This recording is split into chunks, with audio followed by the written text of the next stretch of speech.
ನಮಸ್ಕಾರ. ಜ್ಯೋತಿಷ್ಯದ ಅಭ್ಯಾಸದ ಪಾಠಕ್ಕೆ ಸ್ವಾಗತ.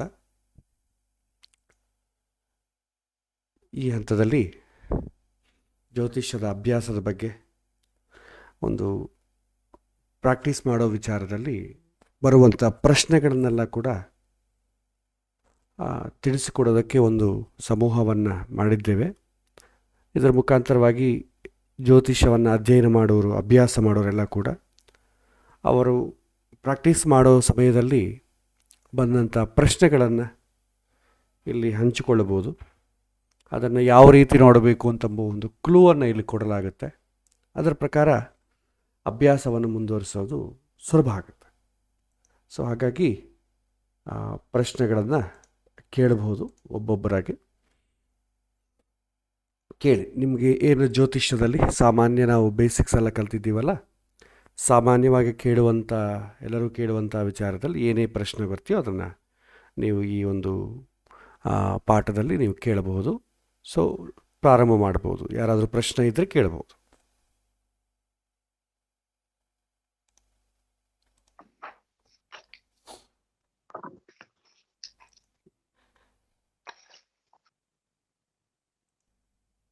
ಸರ್, ಒಂದು ಬೇಸಿಕ್ ಪ್ರಶ್ನೆ ಏನಂದ್ರೆ,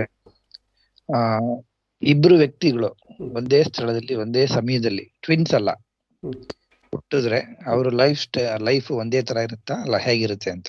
ಇರಲ್ಲ.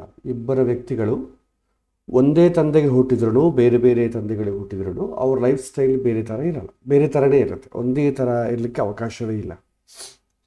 ಸೊ ಯಾಕೆಂದರೆ ಇಬ್ಬರೂ ಒಂದೇ, ನೀವು ಹೇಳಿದ ಪ್ರಕಾರ, ಕ್ರೈಟೀರಿಯಾ ಪ್ರಕಾರ ಬೇರೆ ತಂದೆ. ಸೊ ಬೇರೆ ತಂದೆ ಇದ್ದಾಗ ಏನಾಗುತ್ತೆ ಅಂದರೆ ಸಿಚುವೇಶನ್ ಈಸ್ ಡಿಫ್ರೆಂಟ್ ಇರುತ್ತೆ.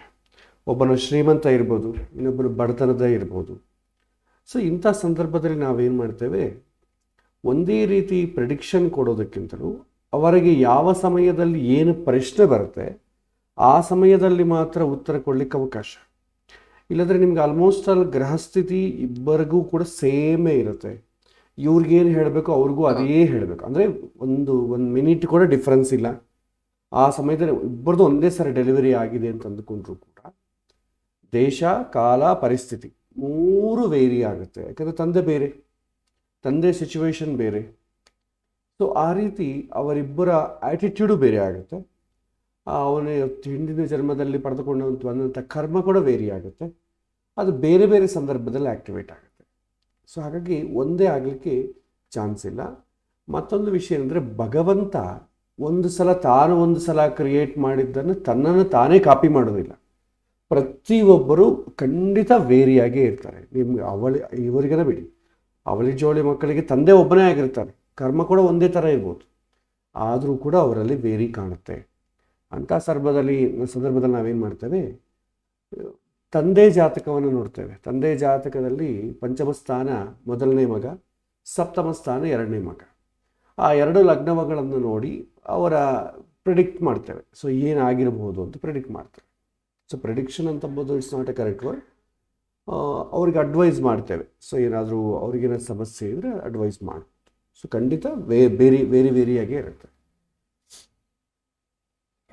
ಪ್ಲಾನೆಟರಿ ಪೊಸಿಷನ್ ಸೇಮ್ ಇರೋದ್ರಿಂದ ಕೆಲವು ಇದು ಸೇಮ್ ಇರ್ಬೋದು, ಬಟ್ ತಂದೆ ಇದರಿಂದ ನೋಡೋದ್ರಿಂದ ವೇರಿ ಆಗುತ್ತೆ ಅಂತ ನೀವು ಹೇಳೋದು? ಖಂಡಿತ. ಪ್ಲಾನೆಟರಿ ಪೊಸಿಷನ್ ಸೇಮ್ ಇದ್ರೂ ಕೂಡ ಇಬ್ಬರಿಗೂ ಕೂಡ ಕರ್ಮ ಒಂದೇ ರೀತಿ ಆಕ್ಟಿವೇಟ್ ಆಗಲ್ಲ. ಅಂದರೆ ಇವರಿಗೆ ಉದ್ಯೋಗ ಸಮಸ್ಯೆ ಬಂತ ಅಂದ್ಕೊಳ್ಳಿ, ಅದೇ ಸಮಯದಲ್ಲಿ ಅವ್ರಿಗೆ ಉದ್ಯೋಗ ಸಮಸ್ಯೆ ಬರೋದಿಲ್ಲ. ಯಾಕಂದರೆ ಕರ್ಮ ಅಂತಂಬುದು ವೇರಿ ಆಗುತ್ತೆ, ಖಂಡಿತವಾಗಿ ವೇರಿ ಆಗುತ್ತೆ. ಎಲ್ಲರೂ ಒಂದೇ ರೀತಿ ಕರ್ಮವನ್ನು ಮಾಡಿಕೊಂಡಿರೋದಿಲ್ಲ. ದಶೆ ಅದೇ ಇರ್ಬೋದು, ಗೋಚಾರದಲ್ಲಿ ಅದೇ ಇರ್ಬೋದು, ಆದರೆ ಇಬ್ಬರಿಗೂ ಅಟ್ ಎ ಟೈಮ್ ನಿಮಗೆ ಪ್ರಾಬ್ಲಮ್ ಬರಲ್ಲ. ಆದರೆ ಜ್ಯೋತಿಷ್ಯ ಯಾವಾಗ ರೋಲ್ ಪ್ಲೇ ಆಗುತ್ತೆ, ಪ್ರಾಬ್ಲಮ್ ಬಂದಾಗ ತಾನೆ. ಸೊ ಪ್ರಾಬ್ಲಮ್ ಯಾವಾಗ ಬರುತ್ತೋ ಆವಾಗ ಗ್ರಹಸ್ಥಿತಿ ಏನಿದೆ ಅಂತ ನೋಡ್ತೇವೆ. ಒಬ್ಬನಿಗೆ ಪ್ರಾಬ್ಲಮ್ ಬಂದಾಗ ಇನ್ನೊಬ್ಬರಿಗೆ ಪ್ರಾಬ್ಲಮ್ ಬರದೇ ಇರ್ಬೋದು, ಅವನಿಗೂ ಕೂಡ ಸೇಮ್ ಬರುತ್ತೆ ಅಂತಲ್ಲ. ಇನ್ನೊಂದು ಏನಂತಂದರೆ, ಲೈಫ್ ಅಂತಂಬೋದು ಪ್ರೀಡೆಸ್ಟೈನ್ಡ್ ಅಲ್ಲ. ಇದು ಭಗವಂತ ಹೀಗೇ ಆಗತ್ತೆ ಅಂತ ಬರೆದು ಬಿಟ್ಟಿರ್ತಾನೆ ಅಂತ ಭಾಳ ಜನ ಹೇಳ್ತಾರೆ. ಅಲ್ಲ, ಹೀಗೇ ಆಗಬೇಕು, ಇವನು ಹೀಗೇ ಮಾಡಬೇಕು, ಈ ಥರನೇ ಆಲೋಚನೆ ಮಾಡಬೇಕು, ಎಲ್ಲ ಹೀಗೆ ಮಾಡಬೇಕು ಅಂತಂದಾಗ ಇನ್ನು ಮನುಷ್ಯನಿಗೆ ಇನ್ನು ವೃದ್ಧಿ ಅಂತಂಬುದೇನಿದೆ, ಎಲ್ಲ ಆತನೇ ಸೆಟ್ ಮಾಡಿಬಿಟ್ಟಿದೆ ಅಂತ ಅಂದುಕೊಳ್ಳೋಣ. ನಾವು ಡೆಸಿಷನ್ ತೊಗೊಳ್ಳಿಕ್ಕೆ ಏನೂ ಆಗಲ್ಲ. ನೀನು ಇಂಥವ್ರನ್ನೇ ಮದುವೆ ಮಾಡಬೇಕು, ನೀನು ಇಂಥದ್ದೇ ಓದ್ಕೊಳ್ಬೇಕು. There is no choice. ಚಾಯ್ಸೇ ಇಲ್ಲದಾಗ ಇನ್ನು ನಾವು ಒಳ್ಳೇದು ಮಾಡ್ಕೊಳ್ಳೋದ್ರೆ ಚಾಯ್ಸ್ ಏನಿದೆ? ಅದು ಕೂಡ ಒಳ್ಳೇದು ಮಾಡ್ಕೋಬೇಕಾದ್ರೆ ಕೂಡ ಭಗವಂತನೇ ಬರೆದಿರ್ಬೇಕು ತಾನೇ. ಒಳ್ಳೇದು ಮಾಡ್ಕೊಂಡಿದ್ರೆ ಬರಿತೀವಿ, ಮಾಡ್ತೇವೆ, ಇಲ್ಲದ್ರೆ ಇಲ್ಲ. ಅಂದರೆ ನಮ್ಮ ಲೈಫ್ ಟೈಮಲ್ಲಿ ಯಾವತ್ತಿಗೂ ಕೂಡ ನಾವು ವೃದ್ಧಿ ಹೋಗೋದಕ್ಕಾಗೋದೇ ಇಲ್ಲ, ಮೋಕ್ಷವನ್ನು ಪಡೀಲಿಕ್ಕಾಗೋದೇ ಇಲ್ಲ. ಅದಕ್ಕೆ ಹೇಳ್ತಾರೆ ಲೈಫ್ ಈಸ್ ನಾಟ್ ಪ್ರೀಡಿಸ್ಟೈನ್ಡ್. ಆದರೆ ಇಲ್ಲೇನು ಹೇಳ್ತಾರೆ, ಹಿಂದಿನ ಜನ್ಮದ ಏನು ನಾವು ಪುಣ್ಯ ಪಾಪಗಳನ್ನು ಮಾಡಿದ್ದೇವೋ ಅದಕ್ಕೆ ತಕ್ಕಂತೆ ಎನ್ವೈರ್ಮೆಂಟ್ ಕ್ರಿಯೇಟ್ ಆಗುತ್ತೆ. ಆ ಎನ್ವೈರ್ಮೆಂಟಲ್ಲಿ ನೀವು ಹೇಗೆ ರಿಯಾಕ್ಟ್ ಆಗ್ತೀರಿ ಅಂತ ಅಂಬೋದೇ ಜೀವನ. ನಾವು ಸಪೋಸ್ ಯಾವುದೋ KCET MCET ಯಾವುದೋ ಒಂದು ಎಕ್ಸಾಮ್ ಬರ್ತೀವಿ, ಒಳ್ಳೆ ರ್ಯಾಂಕ್ ಬಂತು ಅಂದ್ಕೊಳ್ಳಿ, ನಮಗೆ ಒಳ್ಳೆ ಕಾಲೇಜಲ್ಲಿ ಸೀಟ್ ಸಿಗುತ್ತೆ, ಫ್ರೀ ಸೀಟ್ ಸಿಗುತ್ತೆ ಅಂತ ಹೇಳ್ಕೊಳ್ಳೋವಂಥ ರ್ಯಾಂಕ್ ಬಂದಿಲ್ಲ ಅಂತ ಅಂದ್ಕೊಳ್ಳಿ, ನಿಮಗೆ ಅಷ್ಟು ಫ್ರೀ ಸೀಟ್ ಸಿಗೋದಿಲ್ಲ ಅಥವಾ ಒಳ್ಳೆ ಕಾಲೇಜ್ ಸಿಗೋದಿಲ್ಲ, ನಿಮಗೂ ಯಾವುದೋ ಒಂದು ಕಾಲೇಜಲ್ಲಿ ಸಿಗುತ್ತೆ.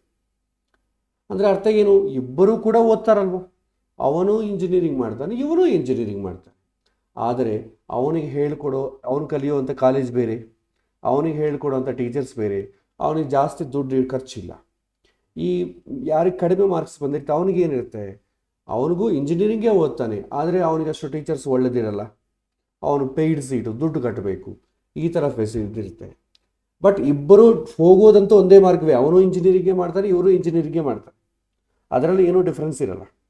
ಇಲ್ಲಿ ಭಗವಂತ ಏನು ಮಾಡ್ತಾರೆ ಅಂತಂದರೆ, ಎಲ್ಲರೂ ಅವರವರ ಇಚ್ಛೆಗೆ ತಕ್ಕಂತೆ ನಡೀತಾರೆ. ಆದರೆ ಅವರು ಹಿಂದಿನಿಂದ ಏನು ಪಡ್ಕೊಂಡು ಬಂದಿದ್ದಾರೆ ಅದು ಅವರಿಗೆ ಒಂದು ಎನ್ವೈರ್ಮೆಂಟ್ ಕ್ರಿಯೇಟ್ ಆಗುತ್ತೆ. ಸೊ ಡಿಸ್ಕ್ರಿಮಿನೇಷನ್ ಅಂತ ಅಂಬೋದು ಇರೋದೇ ಇಲ್ಲ. ಇಲ್ಲಿ ಪಾಪಗ್ರಹಗಳ ದಶೆ ಬಂದಾಗ, ಜಾತಕದಲ್ಲಿ ಪಾಪಗ್ರಹಗಳ ಪ್ರಭಾವ ಇದ್ದಾಗ ಏನಾಗುತ್ತೆ ಅಂತಂದರೆ, ಅವನ ಸುತ್ತು ನೆಗೆಟಿವ್ ಎನ್ವೈರ್ಮೆಂಟ್ ಕ್ರಿಯೇಟ್ ಆಗುತ್ತೆ. ಕೆಲವಿನ ಜನ ಅದನ್ನು ಓವರ್ಕಮ್ ಮಾಡ್ತಾರೆ, ಕೆಲವಿನ ಜನ ಅವರಿಗೆ ಓವರ್ಕಮ್ ಮಾಡೋದಕ್ಕೆ ತುಂಬ ಕಷ್ಟಪಡ್ತಾರೆ. ಎಕ್ಸಾಂಪಲ್, 7 ವರ್ಷ ಶನಿ ತಗೊಳ್ಳಿ. 7 ವರ್ಷ ಶನಿಯಲ್ಲಿ ಜನ್ಮ ಶನಿ ಅಂತ ಬರುತ್ತೆ. ಸೊ ಜನ್ಮ ಶನಿ ಅಂತಂದರೆ ಜನ್ಮರಾಶಿಯಲ್ಲಿ ಶನಿ ಸಂಚಾರ ಆಗೋದು. ಕಾಮನ್ ಆಗಿ ಏನಾಗುತ್ತೆ, ಜನ್ಮರಾಶಿಯಲ್ಲಿ ಶನಿ ಸಂಚಾರ ಆದಾಗ ಹೆಲ್ತ್ ರಿಲೇಟೆಡ್ ಪ್ರಾಬ್ಲಮ್ಸ್ ಬರಬಹುದು. ಆದರೆ ಹೆಲ್ತ್ ರಿಲೇಟೆಡ್ ಪ್ರಾಬ್ಲಮ್ ಒಬ್ಬೊಬ್ರಿಗೂ ಒಂದೊಂದು ರೀತಿ ಇರ್ತೀವಿ. ಯಾರಿಗೆ ಇಮ್ಯುನಿಟಿ ಕಡಿಮೆ ಇರ್ತೀವೋ ಅವನಿಗೆ ಜಾಸ್ತಿ ಡ್ಯಾಮೇಜ್ ಕ್ಲೈಮ್ ಆಗುತ್ತೆ. ಯಾರು ತುಂಬ ಪುಷ್ಟಿಯಾಗಿ ಆರೋಗ್ಯವಂತವಾಗಿರ್ತಾರೆ ಅವನಿಗೆ ಡ್ಯಾಮೇಜ್ ಕಡಿಮೆ ಕ್ಲೈಮ್ ಆಗುತ್ತೆ. ಕೆಲವೊಬ್ಬರಿಗೆ ಶಾರೀರಿಕವಾಗಿ ತೊಂದರೆ ಬರ್ಬೋದು, ಕೆಲವೊಬ್ಬರಿಗೆ ಮಾನಸಿಕವಾಗಿ ತೊಂದರೆ ಬರ್ಬೋದು. ಸೊ 7 ವರ್ಷ ಶನಿಯೇ ಆದರೂ ಕೂಡ ಎಲ್ಲರಿಗೂ ಒಂದೇ ರೀತಿ ಸಮಸ್ಯೆಗಳು ಬರೋದಿಲ್ಲ.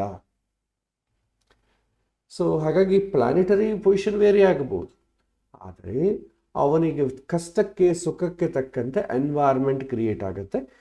ಇದು ಎಲ್ಲರಿಗೂ ಯುನೀಕ್ ಆಗುವುದಕ್ಕೆ ಅವಕಾಶವೇ ಇಲ್ಲ. ಅದಕ್ಕೆ ಹೇಳ್ತಾರೆ, ಈ ರಾಶಿ ಫಲಗಳು ನೋಡ್ತೀವಲ್ಲ, ರಾಶಿ ಫಲಗಳಲ್ಲಿ ಇದೇ ಗೊಂದಲ. ಎಲ್ಲರಿಗೂ ಒಂದೇ ರೀತಿಯಲ್ಲೇ ಆಗುತ್ತೆ, ಸಾಧ್ಯವೇ ಇಲ್ಲ. 27 ನಕ್ಷತ್ರಗಳು, 12 ರಾಶಿಗಳು, ಎಷ್ಟೋ ಕೋಟ್ಯಾಂತರ ಜನ ಇರ್ತಾರೆ ಒಂದೇ ರಾಶಿಗಳಲ್ಲಿ ಸೇರಿದವರು. ಎಲ್ಲರಿಗೂ ಒಂದೇ ರೀತಿ ಹೆಂಗೆ ಇರುತ್ತೆ? ಸಾಧ್ಯವೇ ಇಲ್ಲ. ಆದರೆ ನಮ್ಮ ಮನಸ್ಸಮಾಧಾನ, ಅಯ್ಯೋ ಒಳ್ಳೆಯದು ಕೇಳಿದ್ರೆ ಒಳ್ಳೆಯದು, ಅಯ್ಯೋ ನಂಗೆ ಒಳ್ಳೆಯದಾಗೋದಿದೆ ಅಂಥೇಳಿ ಒಂದು ಆತ್ಮವಿಶ್ವಾಸವನ್ನು ಬೆಳೆಸಿಕೊಂಡು ಪಾಸಿಟಿವ್ ಪ್ಲಾಸಿಬೋ ಎಫೆಕ್ಟ್, ಮನಸ್ಸು ಚೈತನ್ಯ ಆಗುತ್ತೆ. ಯಾವಾಗ ಸಂತೋಷ ನಮ್ಮಲ್ಲಿ ಉಂಟಾಗುತ್ತೋ ಮನಸ್ಸು ಎನರ್ಜಿಟಿಕ್ ಆಗುತ್ತೆ. ಮನಸ್ಸು ಎನರ್ಜಿ ಆಯ್ತು ಅಂದ್ಕೊಳ್ಳಿ, ಇಮಿಡಿಯೇಟ್ಲಿ ಮನೋಮಯ ಕೋಶ ತುಂಬ ಆಕ್ಟಿವೇಟ್ ಆಗುತ್ತೆ. ಅದರಲ್ಲೇ ಬುದ್ಧಿ ಇರುತ್ತಲ್ವ, ಬುದ್ಧಿ ತುಂಬ ಶಾರ್ಪಾಗಿ ಫಂಕ್ಷನ್ ಮಾಡುತ್ತೆ. ಬುದ್ಧಿ ಶಾರ್ಪಾಗಿ ಫಂಕ್ಷನ್ ಮಾಡಿದರೆ ಪ್ರಾಬ್ಲಮಿಂದ ಓವರ್ಕಮ್ ಹೇಗೆ ಮಾಡಬೇಕು ಅಂತ ಐಡಿಯಾ ಬರುತ್ತೆ. ಅದೇ ನೀವು ಟೆನ್ಷನ್ ಆಗೋ ಅಥವಾ ಭಯದಲ್ಲೋ ಇದ್ದೀರಿ ಅಂದ್ಕೊಳ್ಳಿ, ನಿಮಗೆ ಬ್ರೀತಿಂಗ್ ಫಾಸ್ಟ್ ಆಗುತ್ತೆ, ಮನೋಮಯ ಕೋಶ ಏನು ಮಾಡಬೇಕು ಗೊತ್ತಾಗಲ್ಲ. ಈ ಬುದ್ಧಿ ಅಂತಂಬೋದು ಸಮೋಹಕ್ಕೆ ಒಳಗಾಗುತ್ತೆ, ಏನು ಮಾಡಬೇಕು ಗೊತ್ತಾಗೋದಿಲ್ಲ. ನಮ್ಮಲ್ಲಿ ಐಡಿಯಾ ಇದ್ರೂ ಕೂಡ ಫ್ಲ್ಯಾಶ್ ಆಗಲ್ಲ. ನನಗೆ ಯಾಕೆ ಈ ಐಡಿಯಾ ಬಂದಿಲ್ಲ, ನನಗೆ ಗೊತ್ತಲ್ವಾ ಅಂತ ಅಂಬೋದು ಬರುತ್ತೆ. ಸೊ ಇದು ಒಳಗೆ ನಡೆಯುವಂಥ ವಿಚಾರ. ಹಾಗಾಗಿ ಗ್ರಹಸ್ಥಿತಿ ಗ್ರಹಗಳಿರೋದೆಲ್ಲ ಒಂದೇ. ಅಷ್ಟಾಗಿ ಎಕ್ಸಾಂಪಲ್ ತಗೊಳ್ಳಿ, ಮನೆಯಲ್ಲಿ ಮಧ್ಯಾಹ್ನ 2 ಗಂಟೆ ಆಯಿತು, 2 ಗಂಟೆ ಆಯ್ತು ಅಂದ್ಕೊಳ್ಳಿ, ಮನೆಗೆ ಅಮ್ಮ ಅಪ್ಪ ಮಕ್ಕಳು ಎಲ್ಲ ಮನೆಯಲ್ಲೇ ಇರ್ತಾರೆ. ಆದರೆ 2 ಗಂಟೆ ಆದರೆ ಏನಾಗುತ್ತೆ, ಮಕ್ಕಳೇನು ಮಾಡ್ತಾರೆ, ಶಾಲೆಗೆ ಹೋಗಬೇಕು, ಊಟ ಆಯಿತು ಶಾಲೆಗೆ ಹೋಗೋಣ ಅಥವಾ ಆನ್ಲೈನ್ ಕ್ಲಾಸ್ ಅಟೆಂಡ್ ಮಾಡೋಣ ಅಂತ. ತಂದೆ ಏನು ಮಾಡ್ತಾನೆ, 2 ಗಂಟೆ ಆಯಿತು ಲಂಚ್ ಟೈಮ್ ಮುಗಿತು, ಇನ್ನು ನಾನು ಆಫೀಸಿಗೆ ಹೋಗಬೇಕು. ತಾಯಿ ಏನು ಮಾಡ್ತಾಳೆ, 2 ಗಂಟೆ ಆಯಿತು, ನನಗೆ ಸೀರಿಯಲ್ ಬರೋ ಟೈಮ್ ಆಯಿತು, ಅಥವಾ ಮನೆ ಕೆಲಸ ನೋಡಿಕೊಳ್ಳೋಣ. 2 ಗಂಟೆ ಎಲ್ಲರಿಗೂ ಬರುತ್ತೆ. ಅದು 2 ಗಂಟೆ ಶೆಡ್ಯೂಲ್ ಎಲ್ಲ ಯಾರ್ದವ್ರ ಶೆಡ್ಯೂಲ್ ಅವ್ರದ್ದೇ ಇರುತ್ತೆ. ಅವರವರು ಏನು ಮಾಡಬೇಕು ಅಂತ ಇಚ್ಛೆ ಮಾಡ್ತಾರೋ ಅದಕ್ಕೆ ತಕ್ಕಂತೆ ಅವ್ರ ಶೆಡ್ಯೂಲಿಂಗ್ ಮಾಡ್ಕೊಳ್ತಾರೆ. ಹಾಗಾಗಿ ಗ್ರಹಸ್ಥಿತಿ ಗೋಚಾರ ಎಲ್ಲರಿಗೂ ಕೂಡ ಸೇಮ್ ಆಗೇ ಇರುತ್ತೆ. ಆದರೆ ಅವರ ಮನಸ್ಸಿಗೆ ಇಚ್ಛೆಗೆ ತಕ್ಕಂತೆ, ಹಿಂದಿನ ಜನ್ಮದ ಪುಣ್ಯಗೆ ತಕ್ಕಂತೆ ವೇರಿ ಆಗುತ್ತೆ ಅಷ್ಟೇ. ಆಗಲಿ ಒಂದೇ ರೀತಿ ಆಗಲ್ಲ. ನಮಗೆ ಗೊತ್ತಿದ್ದು ಒಂದೊಂದು ಗ್ರಹ ಒಂದೊಂದು ವಿಷಯವನ್ನು ಸೂಚನೆ ಮಾಡುತ್ತೆ ಅಂತ ಹಾಗಲ್ಲ. ಈ ಸೃಷ್ಟಿಯಲ್ಲಿ ಎಷ್ಟು ವಿಷಯಗಳಿದೆಯೋ ಅಷ್ಟು ವಿಷಯಗಳನ್ನು ಈ ಗ್ರಹಗಳೇ ಸೂಚನೆ ಮಾಡುತ್ತೆ. ಆದರೆ ನಾವು ಆ ಆ್ಯಂಗಲಲ್ಲಿ ನೋಡಬೇಕಷ್ಟೆ. ವಿದ್ಯಾಕಾರಕ ಬುಧ, ವ್ಯಾಪಾರಕಾರಕ ಬುಧ, ಬುದ್ಧಿವಂತಿಕೆಗೂ ಕೂಡ ಬುಧನೇ. ಆದರೆ ನೀವು ಯಾವುದು ತಗೊಳ್ತೀರಿ ಅದರ ಮೇಲೆ ವೇರಿ ಆಗ್ತಾ ಹೋಗುತ್ತೆ. ಸೊ ಹೀಗೆ ನಾವು ವಿಶ್ಲೇಷಣೆ ಮಾಡಬೇಕಾಗ್ತದೆ. ಧನ್ಯವಾದಗಳು. ಬೇರೆ ಪ್ರಶ್ನೆ ಕೇಳ್ಬೋದು?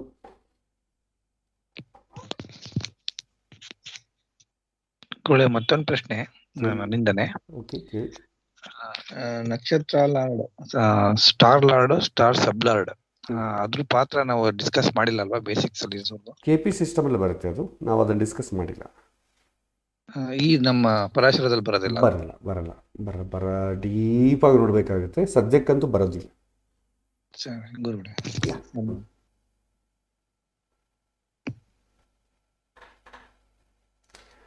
ಎಲ್ಲರೂ ಭಾಗವಹಿಸ್ಬೇಕು. ನಮಸ್ಕಾರ. ಕೇಳಿ ಕೇಳಿ ಮಾತಾಡ್ತದೆ. ಕೇಳಿ ಅಪಣವರೇ. ಇದು ಆಕ್ಸಿಡೆಂಟ್ ನಡೆದ ಕಾಲಕ್ಕ ನಾವು ಹೆಚ್ಚು ಕುಜನ ನೋಡ್ತೇವಲ್ಲ, ಆಕ್ಸಿಡೆಂಟ್ ನಡೆಯೋ ಕಾಲಕ್ಕೆ? ಹೌದು, ಸಡನ್ ಆಕ್ಸಿಡೆಂಟ್ ಆಗೋ ಕಾಲಕ್ಕೆ ಕುಜನ ನೋಡ್ತೇವೆ, ಜೊತೆಗೆ ಶನಿಯನ್ನು ಕೂಡ ನೋಡ್ತೇವೆ. ಮೇನ್ ಪ್ರಯಾರಿಟಿ ಕುಜ. Okay okay.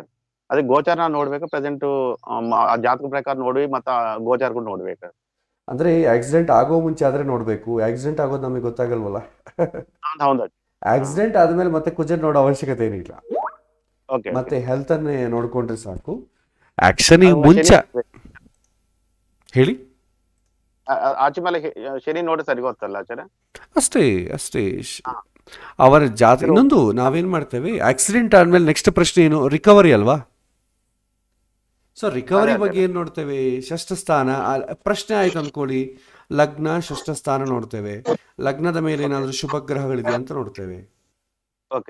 ಜಾತಕದಲ್ಲಿ ಏನ್ ಮಾಡ್ತೇವೆ, ಈಗ ಏನ್ ದಶೆ ನಡೀತಾ ಇದೆ ಅಂತ ನೋಡ್ತೇವೆ. ಒಳ್ಳೆ ದಶೆ ನಡೀತಾ ಇದ್ರೆ ಅನುಕೂಲ. ಹಾಗೆ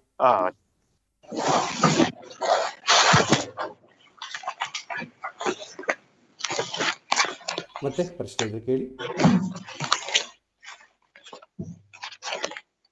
ನಮಸ್ಕಾರ. ನಮಸ್ಕಾರ, ಕೇಳಿ. ಒಂದು ಜಾತಕ ಇದೆ. Okay, hello.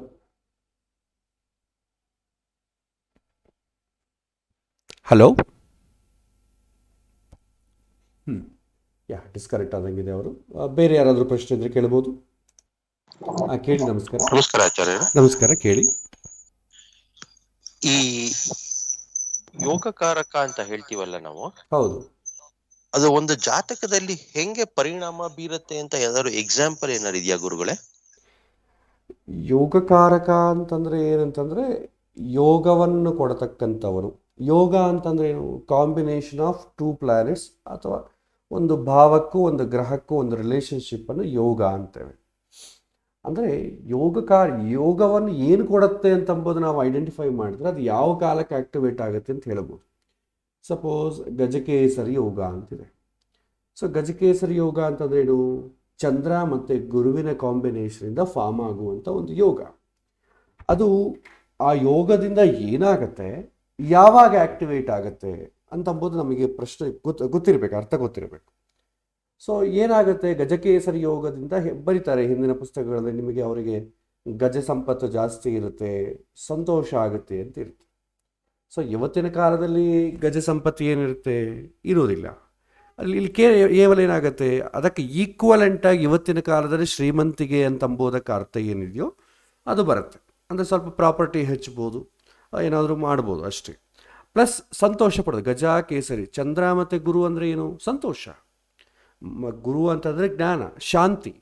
ಚಂದ್ರ ಅಂದರೆ ಮನಸ್ಸಿಗೆ ಶಾಂತಿ ಆಗತ್ತೆ, ಮನಸ್ಸಿಗೆ ಸಂತೋಷ ಆಗ್ತದೆ. ಸೊ ಇದು ಒಬ್ಬೊಬ್ರಿಗೂ ಒಂದೊಂದು ರೀತಿ ಇರುತ್ತೆ, ಎಲ್ಲರಿಗೂ ಒಂದೇ ರೀತಿ ಇರಬೇಕು ಅಂತಿಲ್ಲ.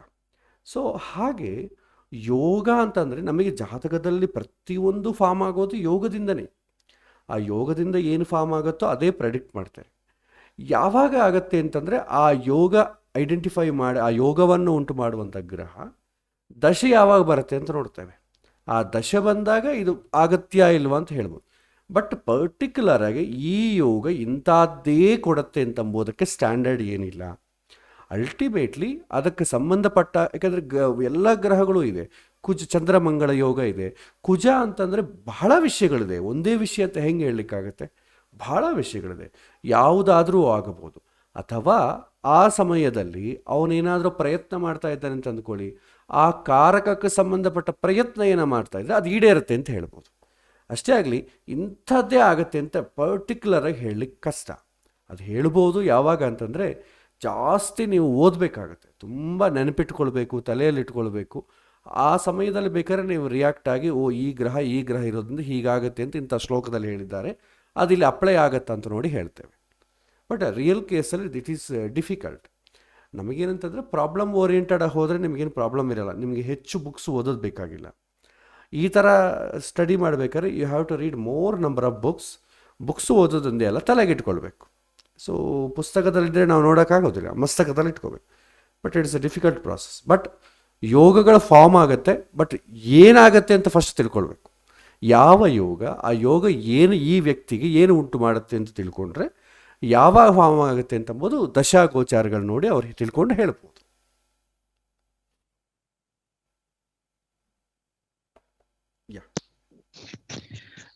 ಗುರುಗಳ ಇದೆ ಪ್ರಶ್ನೆ ಸಂಬಂಧಪಟ್ಟಂಗೆ ನಂಗನ್ಸುತ್ತೆ ಅವ್ರು ಕೇಳಿದ್ದು ಪ್ಲಾನೆಟರಿ ಕಾಂಬಿನೇಷನ್ ಅಲ್ಲ, ಇವಾಗ ಒಂದೊಂದು ಲಗ್ನಕ್ಕೆ ಒಂದೊಂದು ಪ್ಲಾನೆಟ್ ಯೋಗಕಾರಕ ಅಂತಿರುತ್ತೆ, ಅವನು ಏನ್ ಮಾಡ್ತಾನೆ ಅಂತ ಇರ್ಬೋದು.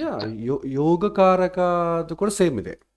ಯೋಗಕಾರಕ ಆದರೂ ಕೂಡ ಆ ಕಾರಕನಿಗೆ ಏನೋ ಒಂದು ಪೋರ್ಟ್ಫೋಲಿಯೋ ಇರುತ್ತಲ್ವ.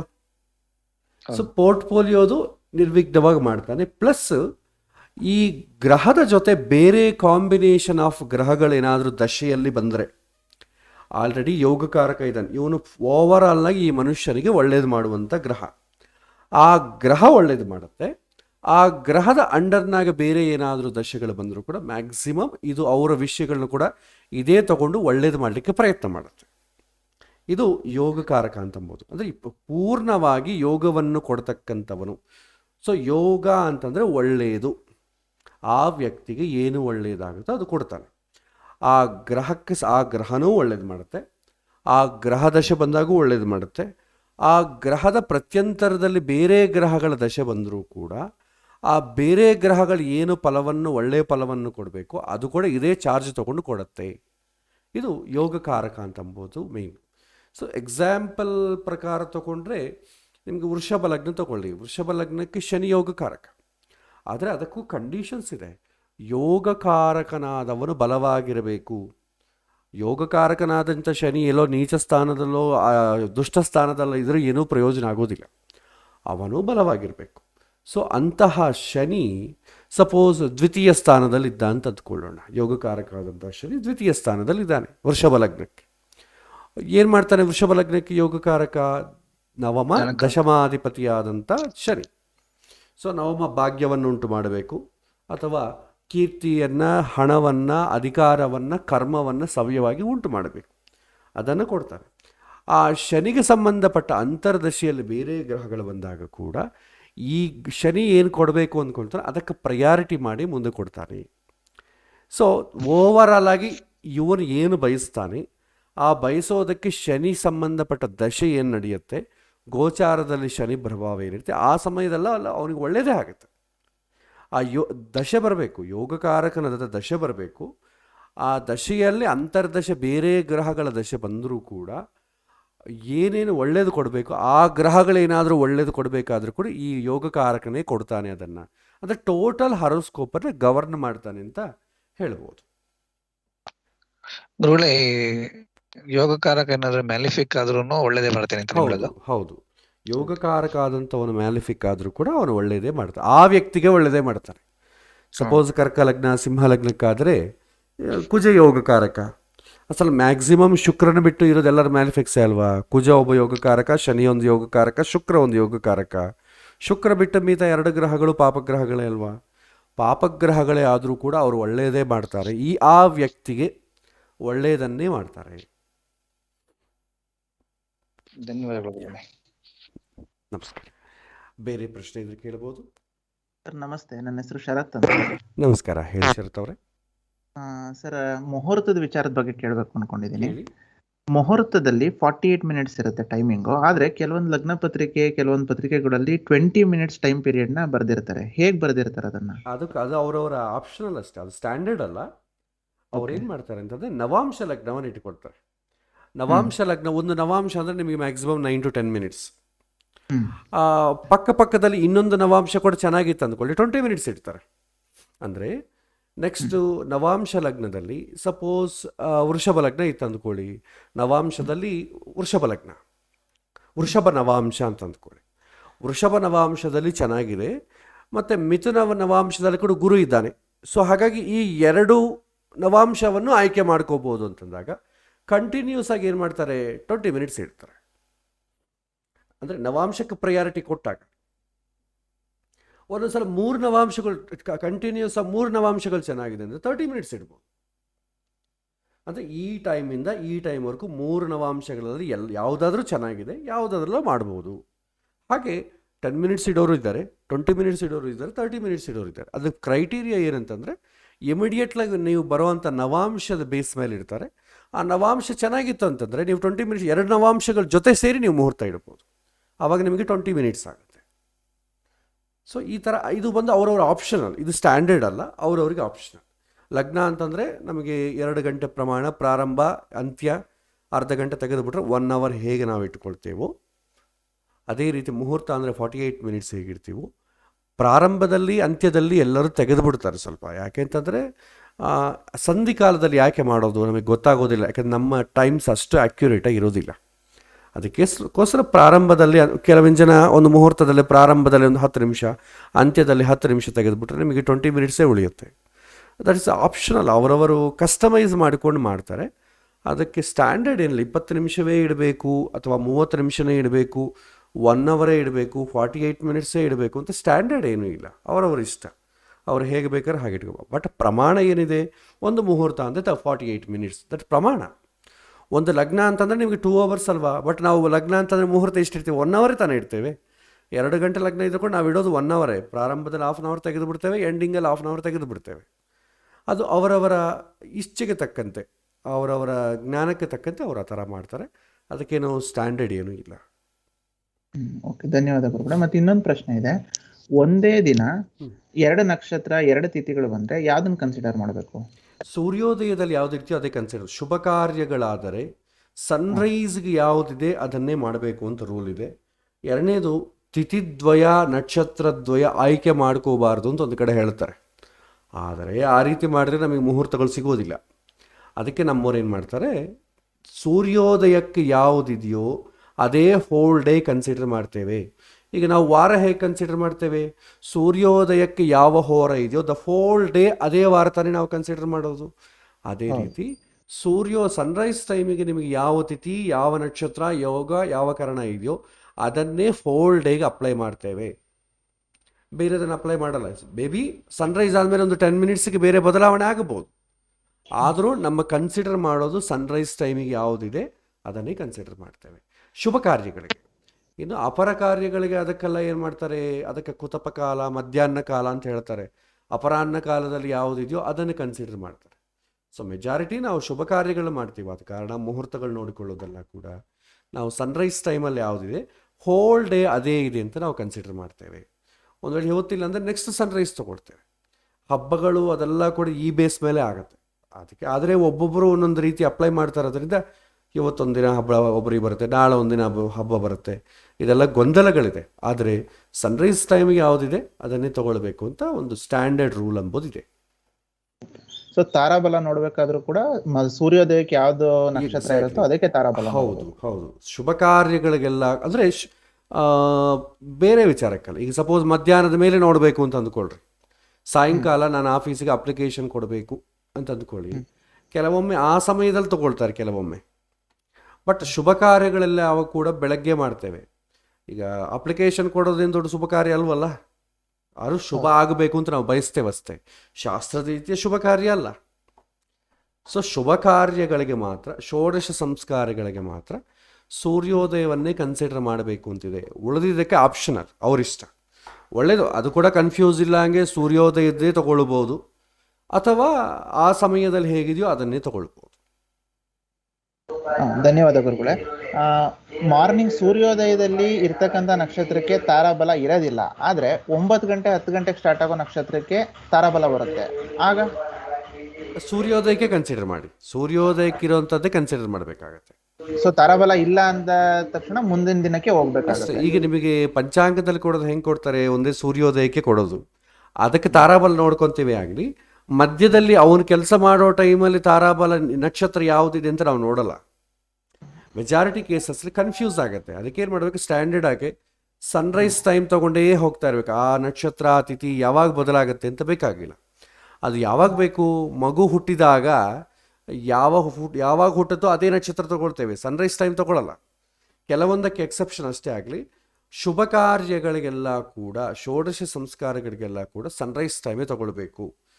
ಬೇರೆ ಆದರೆ ಆಪ್ಷನಲ್, ಅವರು ಅದೇ ತಗೊಳ್ಬೋದು, ಅಥವಾ ಅವರವರ ಅನುಕೂಲಿಸಿಂದು ಹೇಗೆ ಬೇಕು ಅವರು ತಗೊಳ್ತಾರೆ. ಬಟ್ ಮೆಜಾರಿಟಿ ನಾವು ತಾರಾಬಲ ಇದೆಲ್ಲ ಅದಕ್ಕೆ ನೋಡ್ತೇವೆ, ಈ ಷೋಡಶ ಸಂಸ್ಕಾರಗಳು ಮಾಡೋದಕ್ಕೆ ತಾನೇ.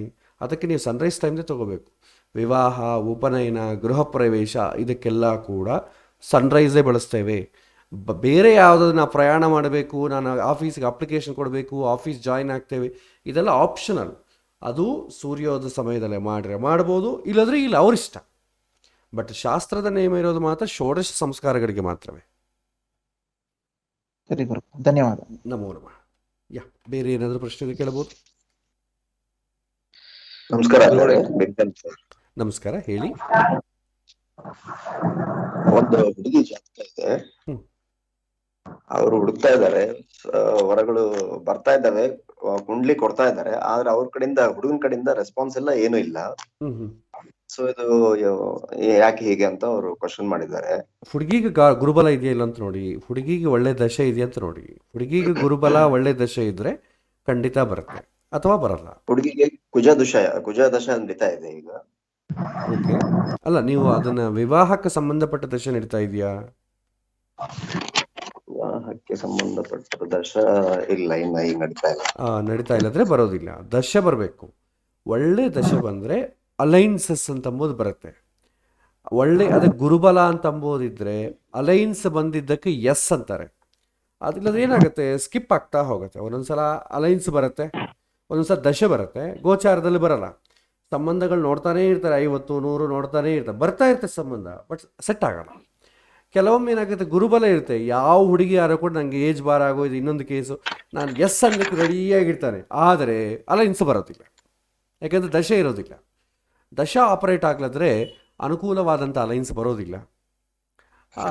ಗುರುಬಲ ಇಲ್ಲದಿದ್ದರೆ ಇವ್ರಿಗೆ ಅನುಕೂಲವಾಗಿ ಎಸ್ಸು ನೋ ಅಂತ ಅಂಬೋದರಲ್ಲಿ ಸ್ವಲ್ಪ ವ್ಯತ್ಯಾಸ ಆಗ್ತದೆ. ಸೊ ಈ ರೀತಿ ಆಗತ್ತೆ. ಅದಕ್ಕೆ ದಶೆ ನೋಡ್ಬಿಡಿ, ದಶೆ ನೋಡಬೇಕು, ಗುರುಬಲ ನೋಡಬೇಕು.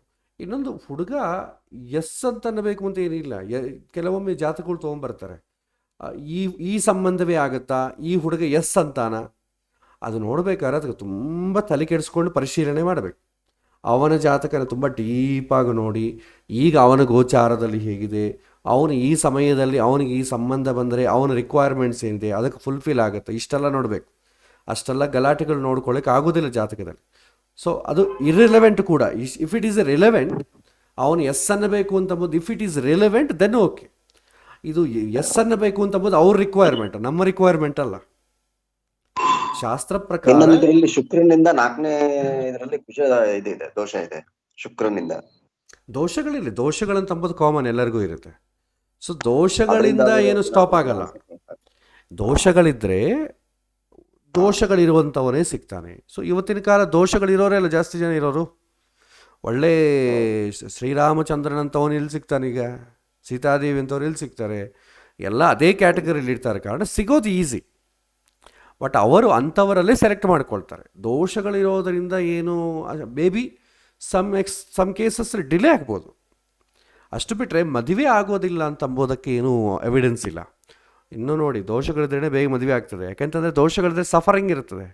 ಸಫರಿಂಗ್ ಅಂತ ಇವರಿಗೆ ಬೇಗ ಆಗ್ತದೆ. ಇನ್ನು ಸಂತಾನ ವಿಚಾರ ನೋಡಿ, ಕೆಲವೊಬ್ಬ ಜನಗಳಿಗೆ ಪಂಚಮ ಸ್ಥಾನ ಪಂಚಮಕಾರಕ ಸ್ವಲ್ಪ ವೀಕ್ ಆಗಿರುತ್ತೆ, ಅವ್ರಿಗೆ ಬೇಗ ಸಂತಾನ ಆಗೋದಿಲ್ಲ. ಕೆಲವರ ಜನಕ್ಕೆ ಅಸಲು ಪಂಚಮ ಸ್ಥಾನ ಪೂರ್ತಿ ಹಾಳಾಗಿ ಹೋಗಿರುತ್ತೆ, ಅವ್ರಿಗೆ ಸಂತಾನ ಇರುತ್ತೆ, ಮೇಲೆ ಸಂತಾನ ಆಗ್ತದೆ. ಯಾಕೆ? ಆ ಸಂತಾನದಿಂದನೇ ಮನೆಗೆ ಶತ್ರುತ್ವವಾಗಿ ಯಾಕಪ್ಪ ಮಕ್ಕಳನ್ನು ಕೊಟ್ಟು ಅಂತಂಬೋ ತಲೆ ಕೆಡಿಸ್ಕೋ ಟೈಮ್ ಬರುತ್ತೆ. ಅದಕ್ಕೆ ಅದು ಬೇಕಾದ್ರೆ ಮಕ್ಕಳು ಬೇಕಲ್ವ. ದಶರಥ ಮಹಾರಾಜ ಸಂತಾನ ಇಲ್ಲ ಅಂತ ಹೇಳಿದ್ರು, ಒಬ್ಬ ಮುನಿ ಶಾಪ ಕೊಟ್ಟ, ನಿನ್ನ ಮಗ ಕೊಟ್ಟು ನಿಂಗೆ ದೂರ ಆಗ್ತಾನೆ ಅಂತೇಳಿ. ಅದು ಶಾಪವೇ. ಆದರೆ ಏನಾಯಿತು, ಶಾಪ ಈಡೇರ್ಬೇಕಾದ್ರೆ ನನಗೆ ಮಗ ಇರ್ಬೇಕು ತಾನೆ, ಇರಬೇಕಾದ್ರೆ ಮಗ ಹುಟ್ಟಬೇಕು ತಾನೆ, ಅದು ಅವನು ಆನಂದಪಟ್ಟ. ಆದರೂ ಕೊನೆ ಕಾಲಕ್ಕೆ ದುಃಖ ಆಯಿತು, ಅದೇನು ಮಾಡೋಕ್ಕಾಗಲ್ಲ. ಸೊ ಹಾಗೆ ಆಗುತ್ತೆ. ಸೊ ಯೋಗ ದೋಷಗಳಿದ್ರೂ ಕೂಡ ಸ್ವಲ್ಪ ಹಿಂದೆ ಮುಂದೆ ಆಗ್ಬೋದೇನೋ ಹೊತ್ತು. ಸೊ ಸೆಲೆಕ್ಷನ್ ಪ್ರಾಸೆಸ್ಸಲ್ಲಿ ದೂರ ಆಗ್ತದೆ. ಸೊ ಮೆಜಾರಿಟಿ ಇವತ್ತಿನ ದಿನ ವಿವಾಹಗಳ ಡಿಲೇ ಆಗ್ತಾ ಇರೋದು ಜಾತಕದಲ್ಲಿ ದೋಷಗಳಿಂದ ಅಲ್ಲ. ಇದು ತುಂಬ ಚೆನ್ನಾಗಿ ನೆನ್ಪಿಟ್ಕೊಳ್ಬೇಕು ಭಾಳ ಜನ. ಜಾತಕದ ದೋಷಗಳಿಂದ ಯಾರಿಗೂ ಕೂಡ ಈ ವಿವಾಹ ಡಿಲೇ ಆಗ್ತಾ ಇಲ್ಲ. ಇಲ್ಲಿ ನಾನೊಂದು ತೋರಿಸ್ತೇನೆ ನೋಡಿ.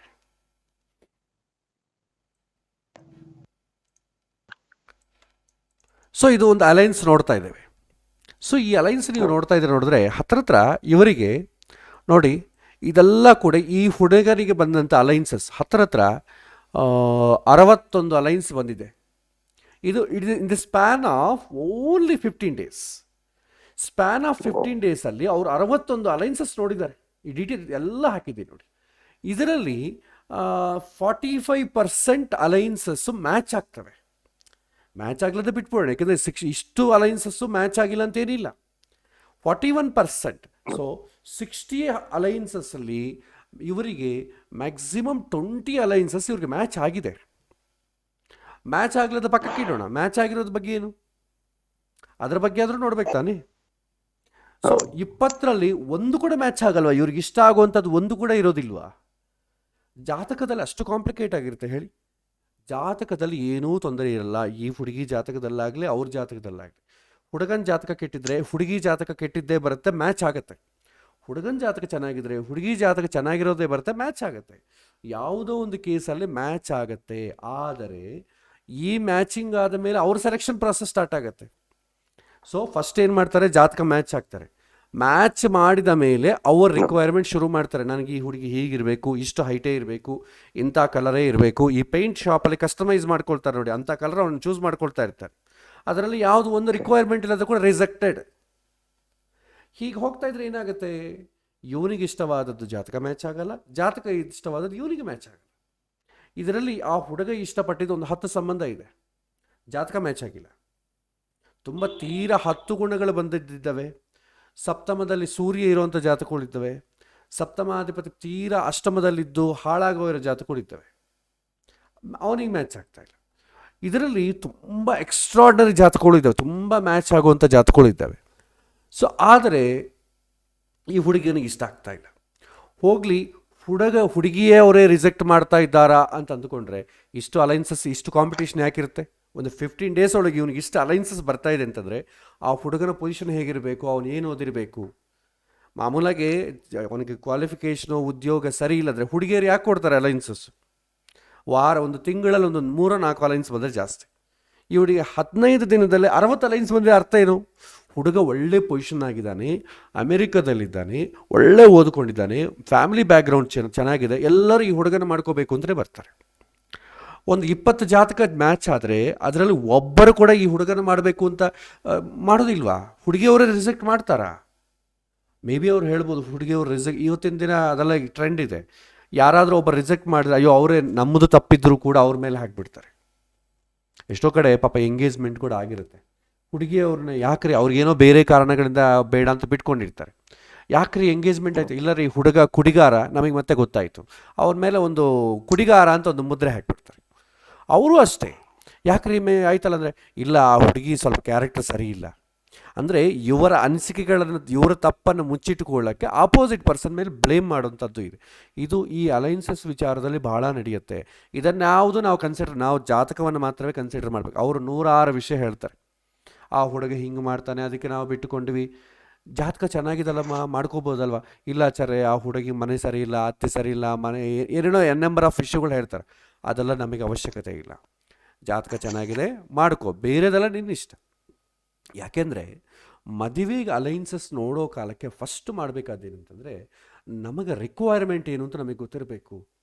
ಸೊಸೆ ಬರಬೇಕಾದ್ರೆ ಅಥವಾ ಅಳೆಯ ಬರಬೇಕಾದ್ರೆ ನಮ್ಮ ರಿಕ್ವೈರ್ಮೆಂಟ್ ಏನು, ಎಂಥ ಅಳೆಯನ್ನು ಬಯಸಬೇಕು, ಎಂಥ ಸೊಸೆಯನ್ನು ಬಯಸಬೇಕು ಅಂತ ನಮ್ಮಲ್ಲಿ ಕ್ಲಾರಿಟಿ ಇರಬೇಕು. ನಾವೇನು ಮಾಡ್ತೇವೆ, ಈ HCL ಅಥವಾ ಡೆಲ್ಲು, ಗೂಗಲ್ಗೆ ಮಾಡೋ ಇಂಟರ್ವ್ಯೂ ಥರ ಮಾಡ್ತೇವೆ ಹುಡುಗನ್ನ ಹುಡುಗಿಯನ್ನು. ಏನು ಓದಿದ್ದಾರೆ, ಎಷ್ಟು ಪ್ಯಾಕೇಜ್ ಇದೆ, ಎಲ್ಲಿ ಫ್ಯೂಚರ್ಲಿ ಏನಾದರೂ ಅಮೆರಿಕ ಹೋಗೋ ಯೋಗ ಇದೆಯಾ, ಆನ್ಸೈಟ್ ಆಪರ್ಚುನಿಟಿ ಏನೋ ಇದೆಯಾ, ನಮ್ಮ ಮಗಳನ್ನ ಓದಿಸ್ತೀರಾ, ಅವನ್ನ ಉದ್ಯೋಗ ಮಾಡಬೇಡ ಅಂತ ಹೇಳ್ತೀರಾ. These are the requirements. ಅಷ್ಟೇ ಆಗಲಿ, ನನ್ನ ಹುಡುಗನಿಗೆ ಈ ವೀಕ್ನೆಸ್ ಇದೆ, ನನ್ನ ಹುಡುಗನಿಗೆ ತುಂಬ ಕೋಪ, ಬರುವಂಥ ಹುಡುಗಿಗೆ ಕೋಪ ಇರಬಾರ್ದು, ಸ್ವಲ್ಪ ಪೇಷನ್ಸ್ ಇರಬೇಕು, ಆವಾಗಲೇ ಫ್ಯಾಮಿಲಿ ಮುಂದಕ್ಕೆ ಹೋಗ್ತದೆ. ಈ ರಿಕ್ವೈರ್ಮೆಂಟ್ ಯಾರನ್ನ ಒಬ್ಬರಾರು ಬಯಸ್ತಾ ಇದ್ದಾರೆ? ಇಲ್ಲ. ಬರುವಂಥ ಹುಡುಗಿ ಮನೆಗಿದ್ದು ನಮ್ಮ ಮಗ ಸಂಪಾದಿಸ್ತಾ ಇದ್ದಾನೆ, ಅವನಿಗೆ ಊಟ ಮಾಡಿ ಹಾಕಿದರೆ ಸಾಕು, ಅತ್ತೆ ಮಾವನ್ನು ನೋಡಿಕೊಂಡ್ರೆ ಸಾಕು ಅಂತ ಅಲೈನ್ಸಸ್ ಯಾರನ್ನ ಬಯಸ್ತಾ ಇದ್ದಾರಾ? ಇಲ್ಲ. ಅಳೆಯನ್ನೂ ಅಷ್ಟೇ. ಅಳೆಯ ಹೇಗಿರಬೇಕು, ನಮ್ಮ ಮನೆಗೆ ಒಬ್ಬಳೇ ಹುಡುಗಿ ಇದ್ದಾಳೆ, ನಮಗೆ ಗಂಡು ಮಕ್ಕಳಿಲ್ಲ, ಮಗನಂತೆ ಮಾಡುವಂಥ ಅಳೆಯ ಬೇಕು ಅಂತ ಯಾವ ತಂದೆ ತಾಯಿ ಬಯಸ್ತಾ ಇಲ್ಲ.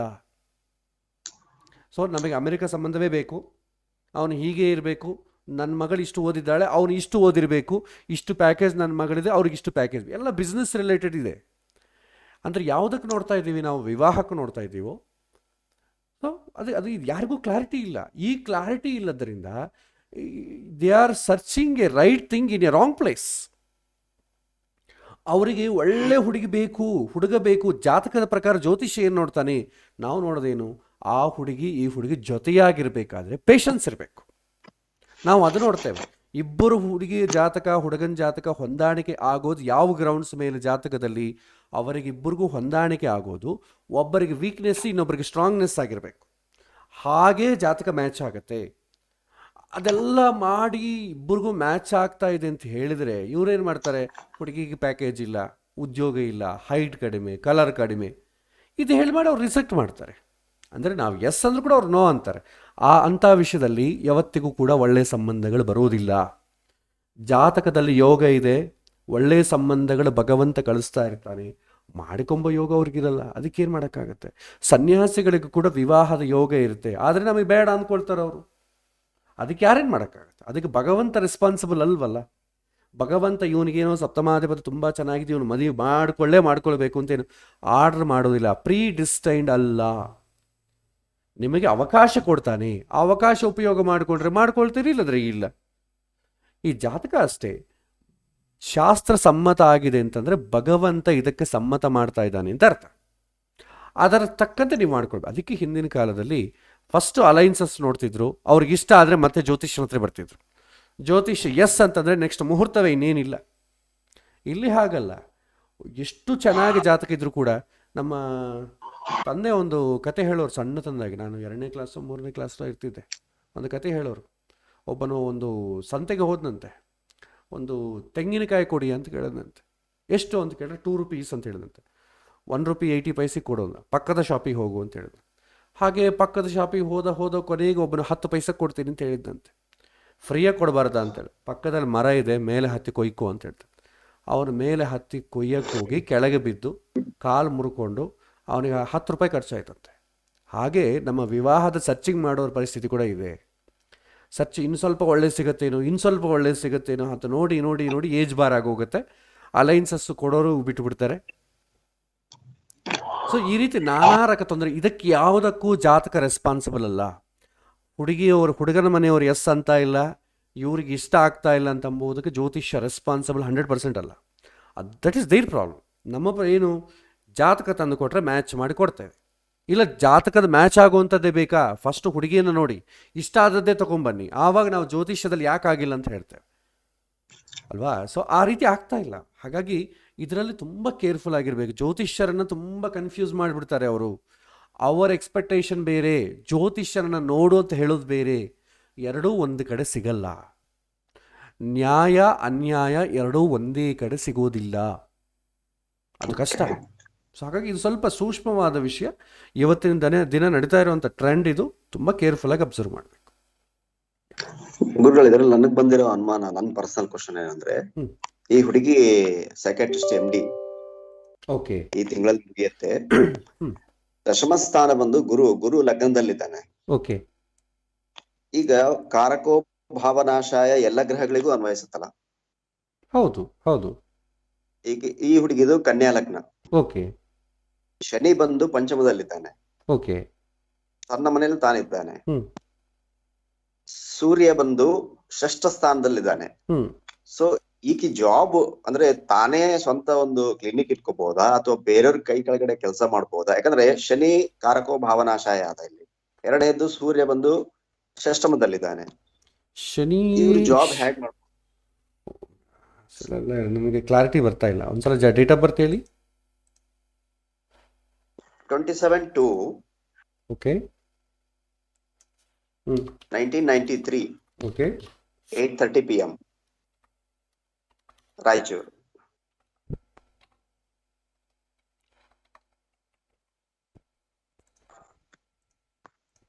ಓಕೆ ಓಕೆ, ಇದು ಜಾತಕ.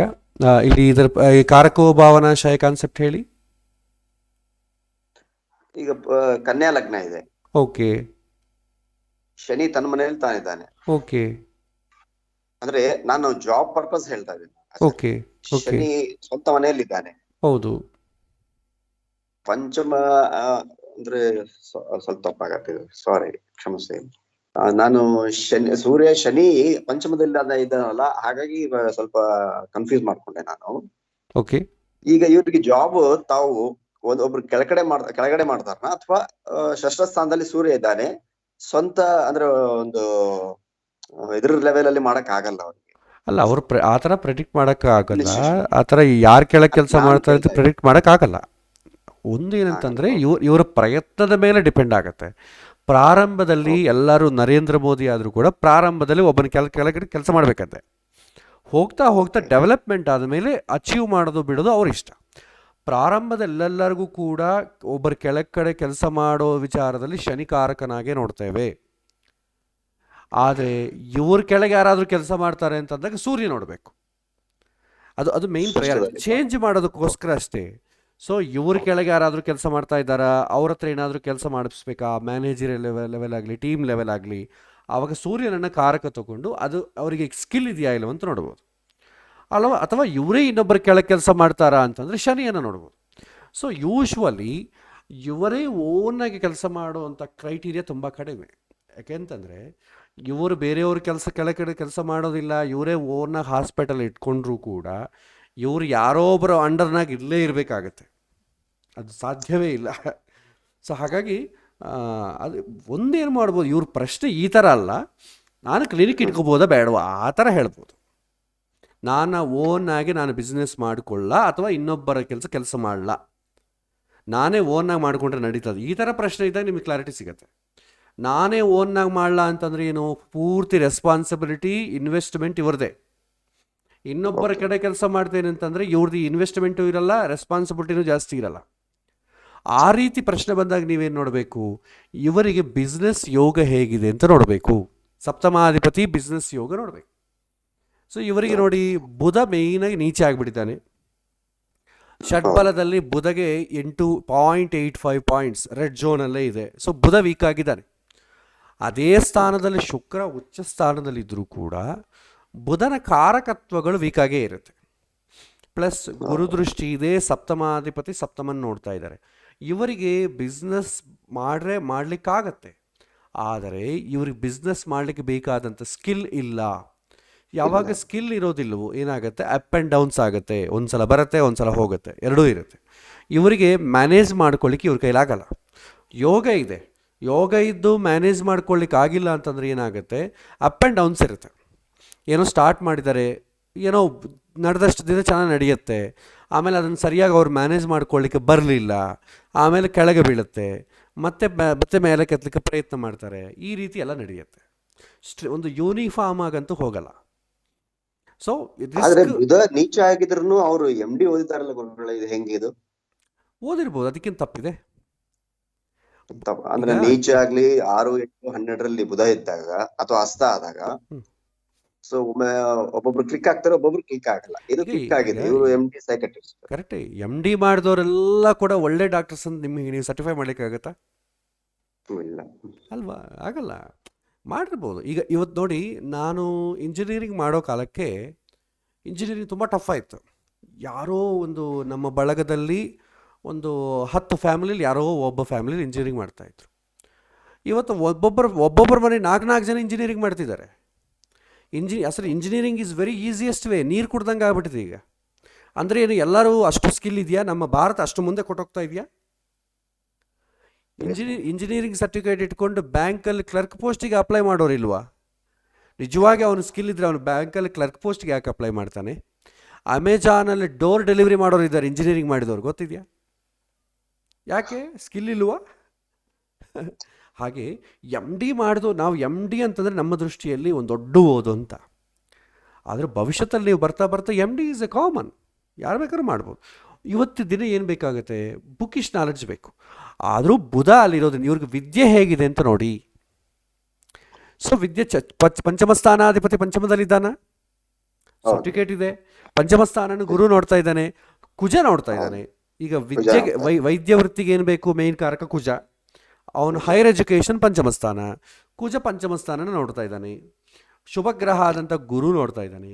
ಪಂಚಮಾಧಿಪತಿ ಪಂಚಮದಲ್ಲೇ ಇದ್ದಾನೆ. ನಿಮಗೆ ಇದರಲ್ಲಿ ನೋಡಿದ್ರೆ ಷಡ್ಬಲದಲ್ಲಿ ಶನಿಗೆ 1.50. ಸೊ ಮ್ಯಾಕ್ಸಿಮಮ್ ಫುಲ್ ಅವರಿಗೆ ಚೆನ್ನಾಗಿದೆ. ಪಂಚಮ ಸ್ಥಾನ ಚೆನ್ನಾಗಿರೋದ್ರಿಂದ ಅವ್ರು ಚೆನ್ನಾಗಿ ಓದಿದ್ದಾರೆ. ಅಂದರೆ ಸರ್ಟಿಫಿಕೇಟ್ ಇದೆ ಅಂತ ಹೇಳ್ತೀನಿ ನಾನು. ಟ್ಯಾಲೆಂಟ್ ಇದೆ ಇಲ್ಲ ಅಂತ ಅಂಬೋದು ನಮಗೆ ಗೊತ್ತಾಗಲ್ಲ. ಅವರು ಇಟ್ಟ ಮೇಲೆ ಅವ್ರು ಎಷ್ಟು ಫೇಮಸ್ ಆಗ್ತಾರೆ ಅದರ ಮೇಲೆ. ಬೆಂಗಳೂರು ನಗರದಲ್ಲಿ MDಗಳು ಎಷ್ಟೋ ಜನ ಇದ್ದಾರೆ, ಆದರೆ ಎಷ್ಟು ಜನ ಫೇಮಸ್ ಅಂತ ಎಷ್ಟು ಹೇಳ್ಬೋದು? ಒಂದು ಇವ್ರು ಫೇಮಸ್ಸು, ಅವ್ರು ಫೇಮಸ್ಸು ಅಂತ 4-5 ಜನ ಹೆಸರು ಹೇಳ್ತಾರೆ. ಎಲ್ಲರ ಹೆಸರು ಯಾಕೆ ಹೇಳಲ್ಲ? MD ಇಟ್ಕೊಂಡವ್ರೆಲ್ಲರ ಕೈಗುಣ ಚೆನ್ನಾಗಿರುತ್ತೆ ಅಂತ ಹೇಳಲಿಕ್ಕೆ ಆಗೋದಿಲ್ಲ. He is one of a doctor, but efficiency ಅಂತಂಬೋದು ಅವರ ಕ್ಲೈಂಟ್ಸಿಗೆ ಗೊತ್ತಾಗತ್ತಾಗಲಿ, ನಮಗೆ ಗೊತ್ತಾಗೋದಿಲ್ಲ.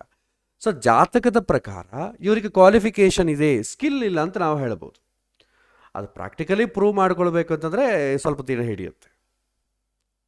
ಎಕ್ಸ್ಪೀರಿಯನ್ಸ್ ಅಂದರೆ ಮೇಯ್ನ್ ಅದೇ. ಬುಧ ವೀಕ್ ಆಯಿತು ಅಂತಂದರೆ, ಯಾವಾಗ ಬುಧ ವೀಕ್ ಆಗುತ್ತೋ ಅದು ನೋಡಿ, ಓಲಿ ಬುಧ ನೀಚ ಸ್ಥಾನದಲ್ಲಿದ್ದರೂ ಕೂಡ ಉಚ್ಚ ಸ್ಥಾನದಲ್ಲಿದ್ದಂಥ ಶುಕ್ರನ ಜೊತೆಗಿದ್ದಾನಲ್ವಾ, ಗುರುದೃಷ್ಟಿ ಬೀಳ್ತಾ ಇದಲ್ವಾ, ಆ ಥರ ಸ್ಟ್ರಾಂಗ್ ಇರ್ಬೋದಲ್ವಾ ಅಂತ ಅಂದ್ಕೊಳ್ಬೋದು. ಆದರೆ ಷಡ್ಬಲದಲ್ಲಿ ನೋಡಿ, ಷಡ್ಬಲದಲ್ಲಿ ಮೋರ್ ದ್ಯಾನ್ 1 ಇದ್ದರೆ ನಿಮಗೆ ಬಲ. ಷಡ್ಬಲದಲ್ಲಿ ಕೂಡ ವೀಕ್ ಆಗಿದ್ದಾನಲ್ವಾ. ಷಡ್ಬಲದಲ್ಲಿ ವೀಕ್ ಆಗಿದೆ ಅಂತಂದರೆ ಬುಧ ವೀಕ್ ಅಂತಲೇ ಅರ್ಥ. ಸೊ ಹಾಗಾಗಿ ಏನಾಗುತ್ತೆ, ಕ್ವಾಲಿಫಿಕೇಷನ್ ಇದೆ. ಮೇ ಬಿ ಇವತ್ತಿನ ದಿನ ಏನಿದೆ, ದುಡ್ಡಿಗೋಸ್ಕರವೇ ಓದ್ಕೊಳ್ಳೋ ಜನ ಇಲ್ಲ. ಜಸ್ಟ್ ಪಾಸ್ ಆದ್ರೆ ಕೂಡ MDನೇ ಅಲ್ರಿ.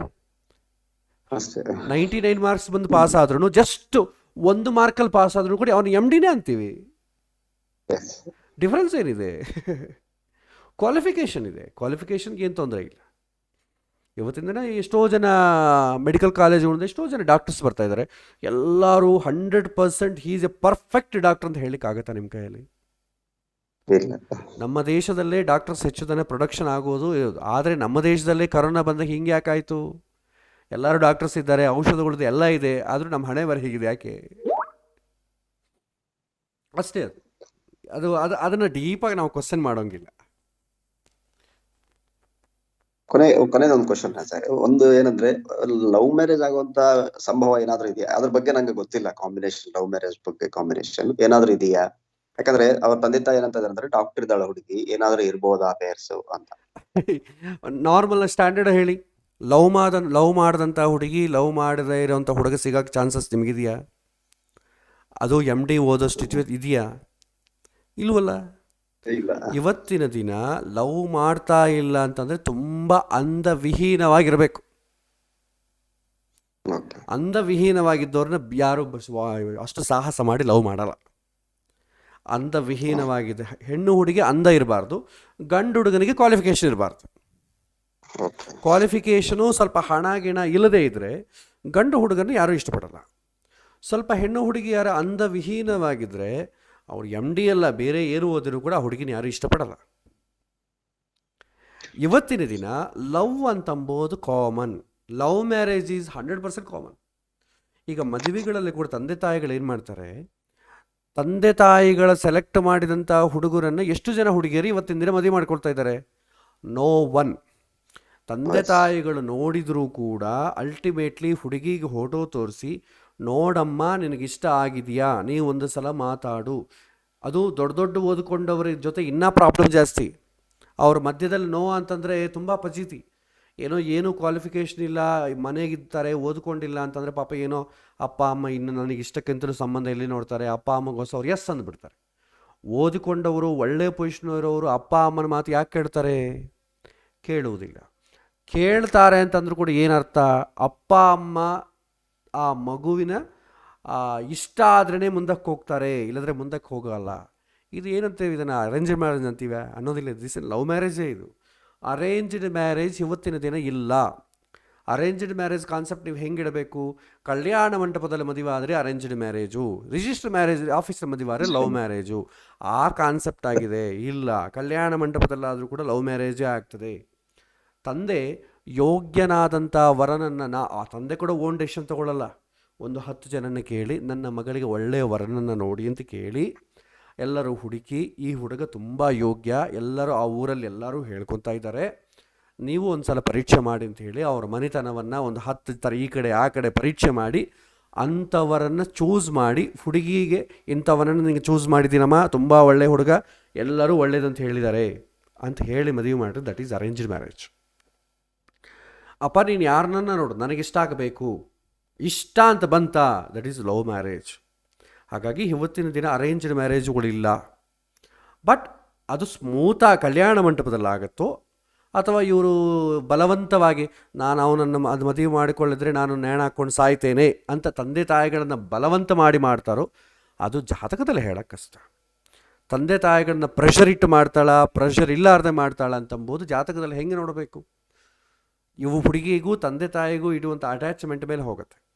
ಜಾತಕದಲ್ಲಿ ಗುರು ಚೆನ್ನಾಗಿದ್ದರೆ ತಂದೆ ತಾಯಿಗಳಿಗೆ ಮಕ್ಕಳಿಗೆ ವಾತ್ಸಲ್ಯ ಇರುತ್ತೆ. ವಾತ್ಸಲ್ಯ ಇತ್ತು ಅಂತಂದರೆ ತಂದೆ ತಾಯಿಗಳು ಮಗಳಿಗೆ ಅಗೇನೆಸ್ಟ್ ಹೋಗಲ್ಲ, ಮಗಳು ತಂದೆ ತಾಯಿಗೆ ಅಗೇನೆಸ್ಟ್ ಹೋಗಲ್ಲ. ಒಂದು ವೇಳೆ ಈ ಹುಡುಗಿ ಯಾರನ್ನಾದರೂ ಪ್ರೀತಿ ಮಾಡಿದರೆ ತಂದೆ ತಾಯಿ ನನ್ನ ಮಗಳು ಇಷ್ಟಪಟ್ಟಿದ್ದಾಳೆ, ಅವ್ರಿಗೆ ಇಷ್ಟಪಟ್ಟಿದ್ದು ಮಾಡಬೇಕಲ್ವಾ ಅಂಥೇಳಿ ಮಾಡ್ತಾರೆ. If it is inter caste marriage also.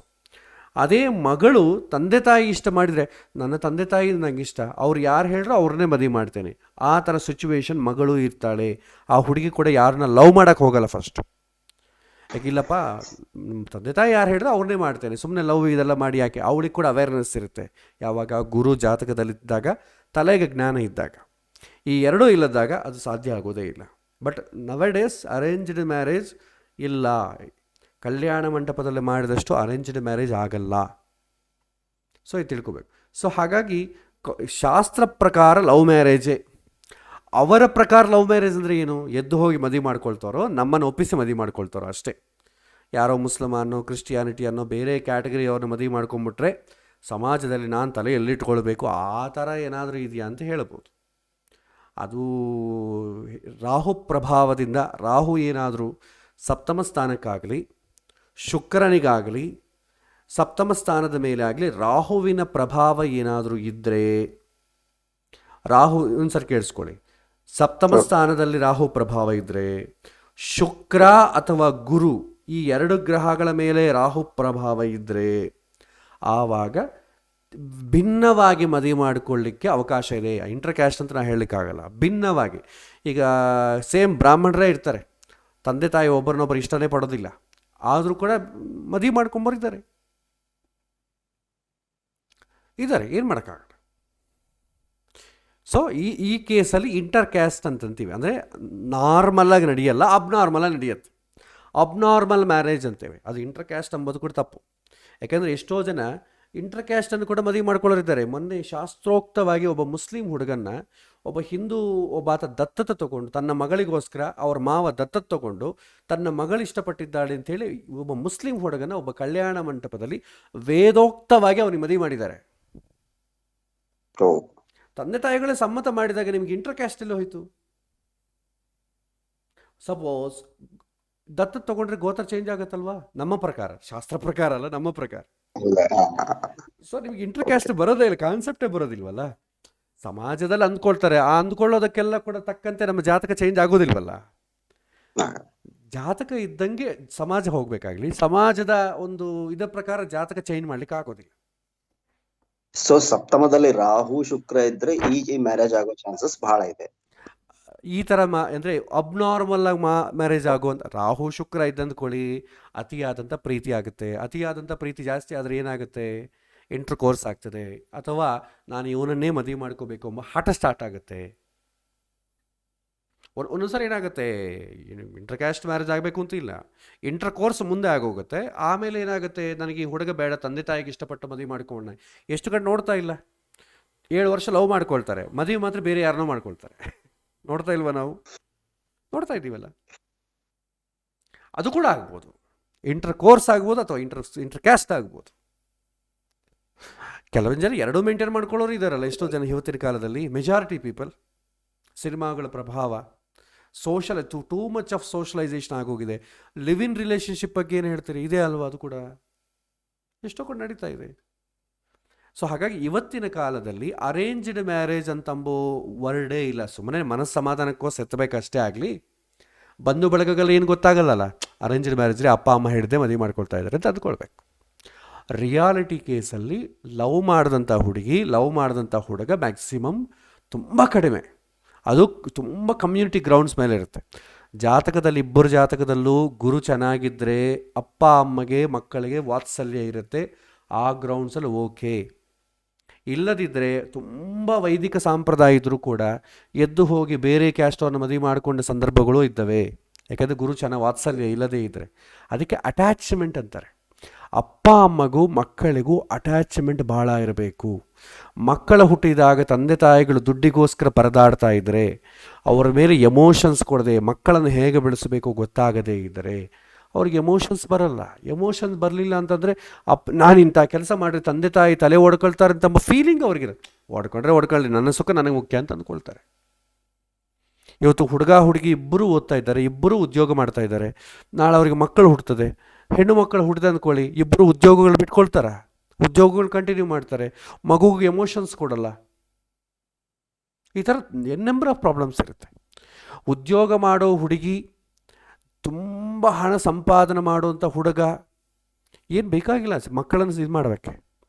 ಒಂದು ನಾರ್ಮಲ್ ಒಂದು ಉದ್ಯೋಗ, ಹುಡುಗ ಕೂಡ ದೊಡ್ಡ ಉದ್ಯೋಗ ಮಾಡಬಾರ್ದು, ಒಂದು ನಾರ್ಮಲ್ ಉದ್ಯೋಗ ಮಾಡ್ತಾ ಹುಡುಗಿ ಮನೆಗಿದ್ದು ಮಕ್ಕಳಿಗೆ ಸಂಸ್ಕಾರ ಹೇಳಿಕೊಡೋ ಥರ ಇದ್ದರೆ ಅಂಥ ಫ್ಯಾಮ್ಲಿಗಳು ಸರ್ವೈವ್ ಆಗ್ತವೆ. ಉಳಿದ ಫ್ಯಾಮ್ಲಿಗಳು ಏನಾಗುತ್ತೆ, ಈ ಥರ ಪ್ರಾಬ್ಲಮ್ಸ್ ಬರ್ತವೆ. ಎಷ್ಟೋ ಜನ ತಂದೆ ತಾಯಿಗಳು ಮಕ್ಕಳನ್ನು ತುಂಬ ಓದಿಸ್ಬಾರ್ದ್ರಿ, ತುಂಬ ಓದಿಸ್ಬಿಟ್ರೆ ಅವ್ರಿಗೆ ಬೇಕಾದಂಥ ರಿಕ್ವೈರ್ಮೆಂಟ್ ಸಂಬಂಧಗಳ ಥರ ತುಂಬ ಕಷ್ಟ ಅಂತ ತಲೆ ಓಡ್ಕೊಳ್ತಾ ಇರೋರಿದ್ದಾರೆ. ಅದು ಪ್ರಾರಂಭದಲ್ಲಿ ಗೊತ್ತಾಗಲ್ಲ, ಅವ್ರಿಗೆ ಮದುವೆ ವಯಸ್ಸು ಬಂದಾಗ ಮದುವೆ ಮಾಡೋ ಟೈಮಲ್ಲಿ ಗೊತ್ತಾಗ್ತದೆ ತಂದೆ ತಾಯಿಗಳಿಗೆ. ಅಷ್ಟವರೆಗೂ ಎಚ್ಚರ ಇರಲ್ಲ, ಆವಾಗೆಲ್ಲ ಮೀರಿ ಹೋಗಿರುತ್ತೆ. ಮನೆಗೆ ಸಣ್ಣ ಪುಟ್ಟ ಕಂಫರ್ಟ್ಸ್ಗೋಸ್ಕರ, ಸಂಪಾದನೆಗೋಸ್ಕರ ತಂದೆ ತಾಯಿ ಇಬ್ಬರು ದುಡ್ಡಿಗೋಸ್ಕರ ಹಿಡಿದು ಬಿಟ್ರೆ ಮನೆ ಪರಿಸ್ಥಿತಿ ಏನಾಗ್ತದೆ ಯಾವಾಗ ಗೊತ್ತಾಗ್ತದೆ? ಮದುವೆ ಟೈಮಲ್ಲಿ ಗೊತ್ತಾಗ್ತದೆ. ಇದೆಲ್ಲ ಎಲ್ಲರಿಗೂ ಗೊತ್ತು, ಎಲ್ಲ ಸಿನಿಮಾಗಳಲ್ಲೂ ಬರುತ್ತೆ, ಎಲ್ಲರ ಮನೆಗೂ ಇದೇ ಸೀರಿಯಲ್. ಹೊಸ ಸೀರಿಯಲ್ ಏನೂ ಇರೋದಿಲ್ಲ, ಪ್ರತ್ಯೇಕವಾಗಿ ಸೀರಿಯಲ್ ಬೇಕಾಗಿಲ್ಲ. ದಯವಿಟ್ಟು ಮ್ಯೂಟ್ ಮಾಡ್ಕೊಳ್ಳಿ. ಸೊ 4 ಜನ ಮಾತಾಡ್ತಾ ಇರೋ ಕಾಲಕ್ಕೆ ದಯವಿಟ್ಟು ನೀವು ಕ್ಲಾಸ್ನಾಗ ಕೂತ್ಕೋಬೇಡಿ. ನೀವು ಕೇಳ್ತಾ ಇರ್ತೀರಿ, ಅವ್ರ ವಾಯ್ಸ್ ನನಗೆ ಕೇಳಿಸ್ತಾ ಇರುತ್ತೆ. ಸೊ ನೀವು ಅಲೋನ್ನಾಗಿ ಯಾವುದನ್ನು ಒಂದು ರೂಮಲ್ಲಿ ಕೂತ್ಕೊಳ್ಳಿ, ಅಥವಾ ಶಬ್ದ ಇಲ್ಲದ ಕಡೆ ಕೂತ್ಕೊಂಡು ನೀವು ಕೇಳ್ತಾ ಇದ್ರೆ ಉತ್ತಮ. ಇಲ್ಲಾಂದರೆ ನೀವು ಅನ್ಮ್ಯೂಟ್ ಮಾಡಿದಾಗೆಲ್ಲ ನನಗೆ ಬ್ಯಾಕ್ಗ್ರೌಂಡ್ ನಾಯ್ಸ್ ಎಲ್ಲ ಕೇಳುತ್ತೆ. ಇದು ಸ್ವಲ್ಪ ಕೇರ್ಫುಲ್ಲಾಗಿ ನೋಡಿಕೊಳ್ಳಿ ಎಲ್ಲರೂ. ಸೊ ಇದು ಕಷ್ಟ, ಬಟ್ ಜ್ಯೋತಿಷ್ಯರಾದವರು ಇದನ್ನು ತಿಳ್ಕೊಳ್ಬೇಕು. ತಿಳ್ಕೊಳ್ಳದೇ ಇದ್ದರೆ ಈ ಶತಕೋಟಿ ಜ್ಯೋತಿಷ್ಯರಲ್ಲಿ ನೀವು ಒಬ್ಬ ಜ್ಯೋತಿಷ್ಯರಾಗ್ತೀರಾ. ಮದುವೆ ಆಗ್ತಾ ಇಲ್ಲ, ಅದಕ್ಕೆ ಇಲ್ಲ ಈ ಗ್ರಹ ತೊಂದರೆ ಆ ಗ್ರಹ ತೊಂದರೆ ಅಂತ ಇದೇ ಹೇಳ್ತಾ ಇರ್ತೀರ. ಇದೇ ಪ್ರಾಬ್ಲಮ್. ನಿಮಗೆ ಇದಕ್ಕೆ ಸಂಬಂಧಪಟ್ಟ ಒಂದು ಎಕ್ಸಾಂಪಲ್. ನಮಸ್ಕಾರಮ್ಮ, ಹೇಳಿ. ಹಲೋ, ಹೇಳಿ. Hello, okay. ಸೊ ಇದಕ್ಕೆ ಒಂದು ಸಂಬಂಧಪಟ್ಟ ಒಂದು ಎಕ್ಸಾಂಪಲ್ ನಿಮಗೆ ನಾನು ಹೇಳ್ತೇನೆ ನೋಡಿ. ಇದು ಒಬ್ಬ ಹುಡುಗಿ ಒಂದು ಮೇಲ್ ಮಾಡಿದಂಥ ವಿಚಾರ. ಬಟ್ ಇದು ನೀವು ಅನಲೈಸ್ ಮಾಡಿ, ಡೇಟ್ ಆಫ್ ಬರ್ತ್ ಎಲ್ಲ ತೊಗೊಳ್ಳಿ. ನೀವು ಇದನ್ನು ನೆಕ್ಸ್ಟ್ ಕ್ಲಾಸ್ ಪ್ರಾಕ್ಟೀಸ್ ಮಾಡಿ. ನೆಕ್ಸ್ಟ್ ಕ್ಲಾಸ್ ಇದನ್ನು ನಾನು ಎಕ್ಸ್ಪ್ಲೈನ್ ಮಾಡ್ತೇನೆ. ಈ ಡಾಕ್ಯುಮೆಂಟ್ ಬೇಕಾದ್ರೆ ನಿಮಗೆಲ್ಲರಿಗೂ ನಾನು ಶೇರ್ ಮಾಡ್ತೇನೆ, ನೀವು ಬರ್ಕೊಳ್ಳೋ ಅವಶ್ಯಕತೆಯೂ ಇಲ್ಲ. ಸೊ ಹೆಸರುಗಳೆಲ್ಲ ಕೂಡ ಇದೆಲ್ಲ ಚೇಂಜ್ ಮಾಡಿದ್ದೇನೆ. ಸೊ ಏನು ಬರ್ತದೆ ನೋಡಿ, I love A Guy from A Andhra, we were colleagues, now I was made to quit the job. His family accepted initially, saying okay for marriage. If my family accepts, ನಮ್ಮ family accept ಮಾಡಿದ್ರೆ ಅವ್ರು accept ಮಾಡ್ತಾರೆ ಅಂತ ಹೇಳಿದ್ದಾರೆ. My family set no, ನಮ್ಮ ಮನೆಗೆ ಒಪ್ಕೊಳ್ಳಿಲ್ಲ. 2 ವರ್ಷದ ನಂತರ ನಮ್ಮ ಫ್ಯಾಮಿಲಿ ಓಕೆ ಅಂತ, ಬಟ್ ಅವ್ರ ಫ್ಯಾಮಿಲಿ ಓಕೆ ಅಂತ ಇಲ್ಲ. ಯಾಕೆಂದರೆ ಬಿಕಾಸ್ ಆಫ್ ಪ್ರೆಸ್ಟೀಜಿಯಸ್ ಇಶ್ಯೂ. ನಮ್ಮ ಮನೆಯಲ್ಲಿ ಕೂಡ ನಾವೇನೋ ಓಕೆ ಅಂತೀವಮ್ಮ, ಆದರೆ ಮದುವೆ ಆದ ಮೇಲೆ ನೀವು ಮತ್ತೆ ನಮ್ಮ ಮನೆಗೆ ಬರಬಾರ್ದು, ನಮ್ಮ ಮನೆ ಕಾರ್ಯಕ್ರಮಗಳು ಬರಬಾರ್ದು, ನಮ್ಮ ಪ್ರೆಸ್ಟೇಜ್ ಹಾಳಾಗತ್ತೆ ಅಂತ ಹೇಳಿದ್ದಾರೆ. ಓಕೆ, ಈಗ ನಾನು ಓಕೆ ಅಂತಿದ್ದೇನೆ, ಬಟ್ ಹುಡುಗನ ಕಡೆಯವರು ಬೇಡ ಅಂತಿದ್ದಾರೆ.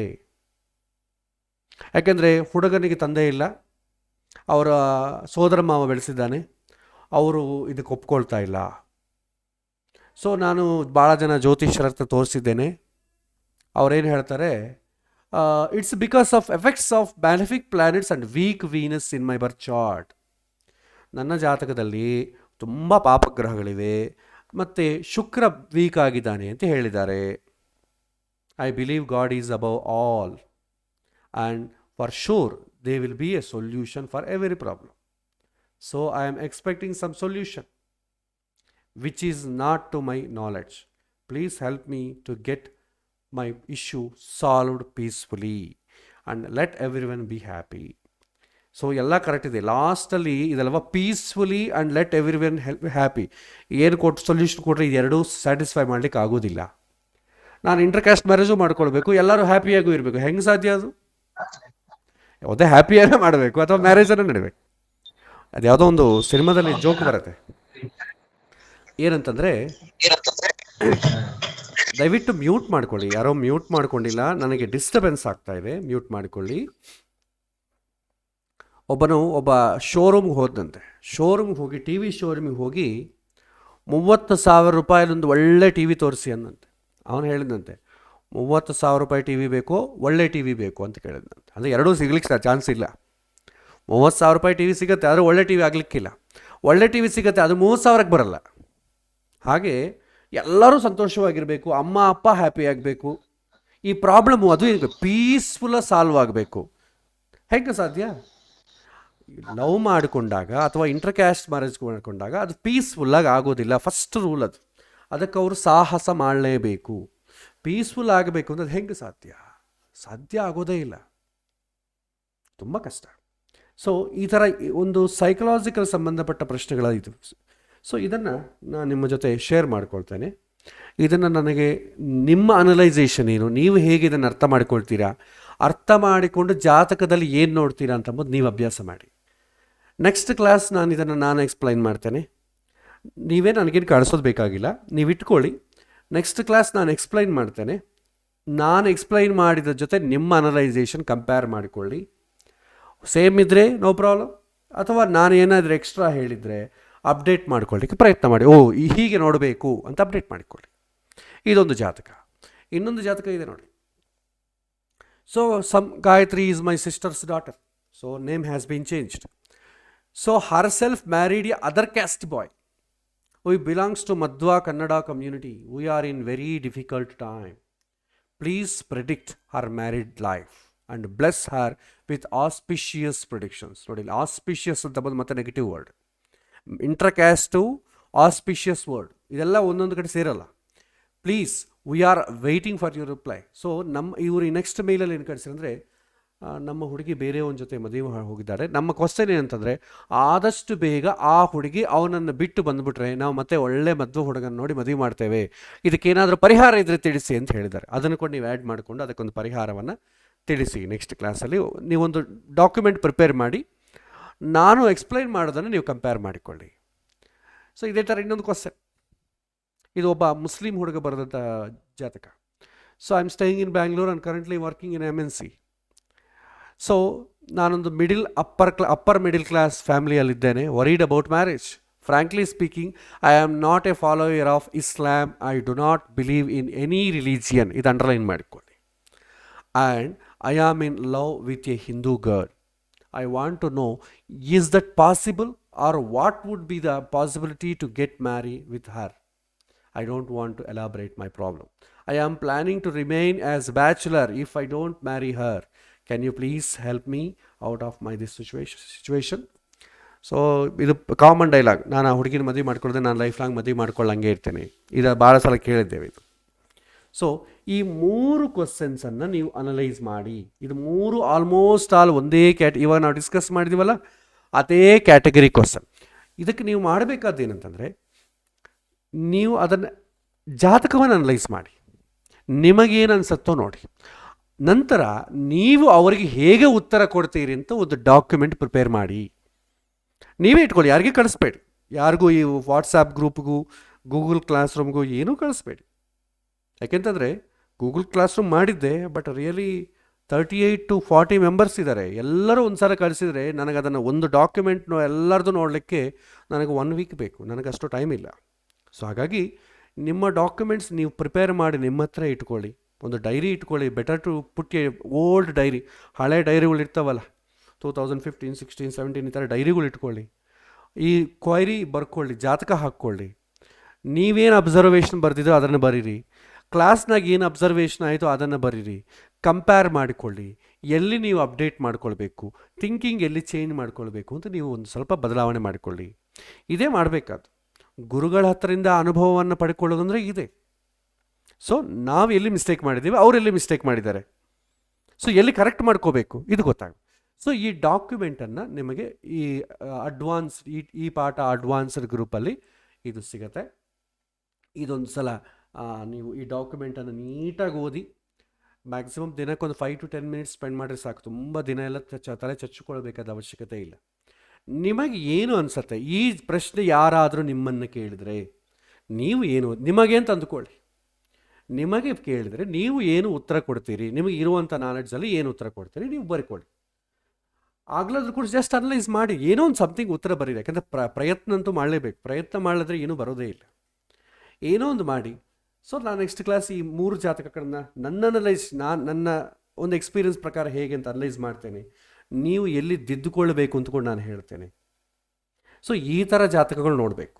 ಸಾಮಾನ್ಯವಾಗಿ ಇಬ್ಬರು ಹುಡುಗಿಯರು ಮದುವೆ ಮಾಡ್ತೀವಿ, ಅವ್ರ ಜೀವನ ಹೇಗಿರುತ್ತೆ ಅದರಲ್ಲಿ ದೊಡ್ಡ ಸ್ವಾರಸ್ಯ ಏನಿಲ್ಲ. ಬಟ್ ಡೈವರ್ಸ್ಗಳು, ಮನೆಯಲ್ಲಿ ರಪ್ಚರ್ ಆಗೋದು, ಈ ಥರ ಇಂಟರ್ ಕ್ಯಾಸ್ಟ್ ಮ್ಯಾರೇಜ್ಗಳು, ಇಂಟರ್ ರಿಲಿಜಿಯನ್ ಮ್ಯಾರೇಜ್ಗಳು, ಹಳೆ ಕಾಲದಲ್ಲಿ ವರ್ಣಾಂತರ ವಿವಾಹ ಅಂತಾರೆ. ಅದಕ್ಕೂ ಇದಕ್ಕೂ ಸಂಬಂಧ ಇಲ್ಲ. ವರ್ಣಾಂತರ ವಿವಾಹ ನಮ್ಮಲ್ಲೂ ನಡೀತಾ ಇದೆ. ಅದು ವರ್ಣ ಅಂತಂದರೆ ಯಾರಿಗೂ ಗೊತ್ತಿಲ್ಲ, ಆದ ಕಾರಣ ಅದು ಯಾರಿಗೂ ಐಡೆಂಟಿಫೈ ಮಾಡೋಕ್ಕಾಗ್ತಾ ಇಲ್ಲ. ವರ್ಣಾಂತರ ವಿವಾಹದಿಂದ ಕೂಡ ವೈವಾಹಿಕ ಜೀವನ ಹಾಳಾಗುತ್ತೆ. ಇದನ್ನೆಲ್ಲ ಕೂಡ ನಾನು ನೆಕ್ಸ್ಟ್ ಕ್ಲಾಸ್ ನಿಮಗೆ ಎಕ್ಸ್ಪ್ಲೈನ್ ಮಾಡ್ತೇನೆ. ಓಕೆ. ಸೊ ಇವತ್ತು ಇನ್ನೇನಾದರೂ ಪ್ರಶ್ನೆ ಇದ್ದರೆ ಕೇಳ್ಬೋದು. ಮತ್ತೊಂದು ಕ್ವಶನ್ ಹೇಳಿ. ಉಪನಯನ ಮಾಡುವಾಗ ಒಟ್ಟು ಗ್ರೂಪಲ್ಲ ಮಾತ್ರ ನೋಡ್ಬೇಕಾ, ಇಲ್ಲ ತಂದೆಯದ್ದು ನೋಡ್ಬೇಕಾ? ಆ್ಯಕ್ಚುಲಿ ಇಬ್ಬರದು ನೋಡಬೇಕು. ಯಾಕೆಂತಂದರೆ ಉಪದೇಶ ಮಾಡುವವರಿಗೂ ಗುರುಬಲ ಇರಬೇಕು. ಯಾಕೆ ಕೇಳಿಸ್ತಾ ಇದೆ ನಿಮಗೆ ಕೇಳಿಸ್ತಾ ಇದೆಯಾ ನನ್ನ ವಾಯ್ಸ್? ಹಲೋ, ಒಂದು ನಿಮಿಷ ಈ ಪ್ರಶ್ನೆಗೆ ಉತ್ತರ ಕೊಟ್ಟುಬಿಡ್ತೇನೆ. ಈ ಪ್ರಶ್ನೆಗೆ ಉಪದೇಶ ಮಾಡುವವರಿಗೂ ಗುರುಬಲ ಇರಬೇಕು, ಮಾಡಿಸಿಕೊಳ್ಳುವವರಿಗೂ ಗುರುಬಲ ಇರಬೇಕು. ಸ್ಟ್ಯಾಂಡರ್ಡ್ ಗ್ರೌಂಡ್ಸಲ್ಲಿ ಇದು ಬೇಕು. ಯಾಕಂದರೆ ವೇದಾಧ್ಯಯನಕ್ಕೆ ಮೊದಲು ಉಪದೇಶ, ಗಾಯತ್ರಿ ಮಂತ್ರಕ್ಕಿಂತಲೂ ದೊಡ್ಡ ಮಂತ್ರ ಯಾವುದೂ ಇಲ್ಲ. ತಂದೆಗೆ ಏನಂದ್ರೆ, ಒಂದು ನಿಮಿಷ ಪ್ರಸನ್ನ ಅವರೇ, ಒಂದು ನಿಮಿಷ ಇದಕ್ಕೆ ಉತ್ತರ ಕೊಟ್ಬಿಡ್ತೇನೆ, ಮತ್ತೆ ನೀವು ಎಕ್ಸ್ಪ್ಲೈನ್ ಮಾಡಿ. ಒಂದು ನಿಮಿಷ. ಸೊ ಇಲ್ಲಿ ವೇದಾಧ್ಯಯನಕ್ಕೆ ಗಾಯತ್ರಿ ಮಂತ್ರಕ್ಕಿಂತಲೂ ದೊಡ್ಡ ಮಂತ್ರ ಇಲ್ಲ, ಮತ್ತು ತಂದೆಗಿಂತಲೂ ದೊಡ್ಡ ಗುರು ಯಾರೂ ಇಲ್ಲ. ಸೊ ಅದಕ್ಕೆ ಅವರಿಬ್ಬರಿಗೂ ಗುರುಬಲ ಇರಬೇಕು ಅಂತ ಹೇಳ್ತೇವೆ. ಇದು ಯಾವಾಗ ಇವತ್ತಿನ ದಿನ ಅಪ್ಲೈ ಆಗತ್ತಂದರೆ ಇದು ಅಪ್ಲೈ ಆಗಲ್ಲ. ವೇದಾಧ್ಯಯನ ಮಾಡುವವರಿಗೆ ದಿಸ್ ಈಸ್ ಮ್ಯಾಂಡೇಟರಿ. ಆದರೆ ವಟುವಿಗೆ ಖಂಡಿತ ಮ್ಯಾಂಡೇಟರಿ ಇರಬೇಕು. ಯಾಕೆ ಅಂತಂದರೆ ಆರೋಗ್ಯ ಅದರ ಮೇಲೆ ಡಿಪೆಂಡ್ ಆಗುತ್ತೆ, ಅವನ ತಿಳುವಳಿಕೆ, ಮುಂದಿನ ಜೀವನ ಅದೆಲ್ಲ ಕೂಡ ಅವನ ಮೇಲೆ ಡಿಪೆಂಡ್ ಆಗುತ್ತೆ. ಆದ ಕಾರಣ ವಟುವಿಗೆ ಖಂಡಿತ ಗುರುಬಲ ಇರಬೇಕು. ತಂದೆಗೆ ಗುರುಬಲ ಇರಬೇಕೋ ಬೇಡವೋ ಆಪ್ಷನಲ್. ಯಾಕೆ ಅಂತಂದರೆ ಇವನೇನು ವೇದಾಧ್ಯಯನ ಮಾಡಲ್ಲ.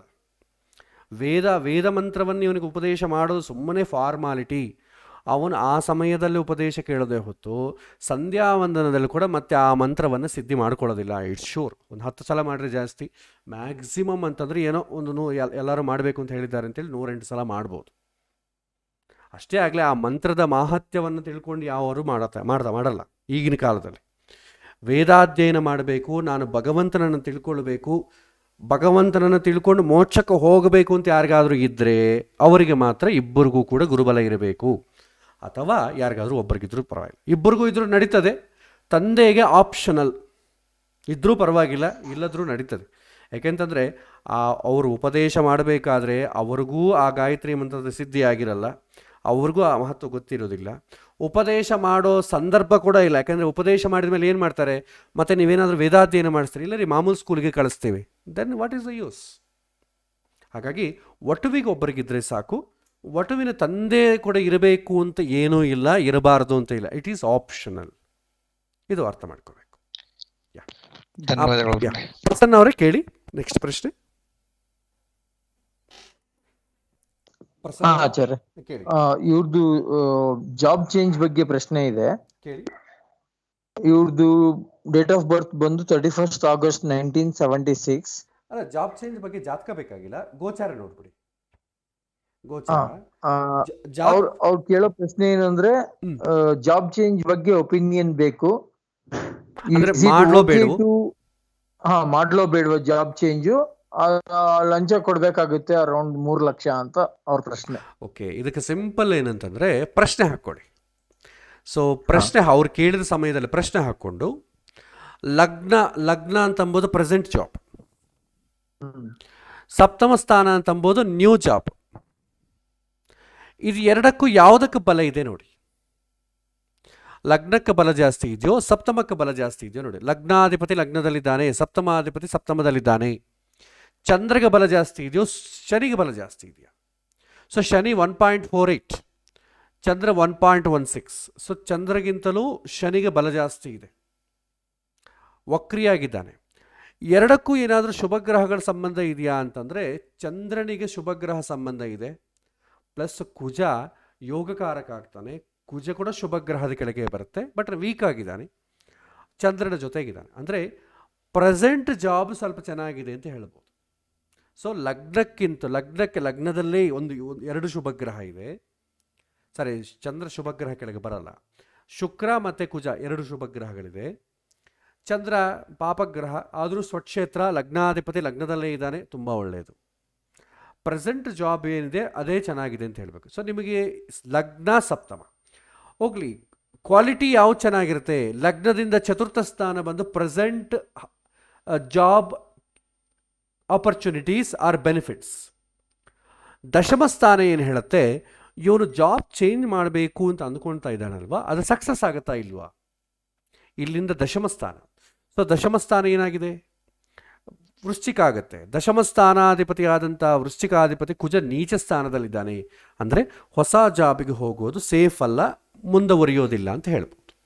ಎಕ್ಸಿಸ್ಟಿಂಗ್ ಜಾಬೇ ಚೆನ್ನಾಗಿದೆ, ಹೊಸ ಜಾಬ್ ಬೇಡ ಅಂತ ಹೇಳ್ಬೋದು.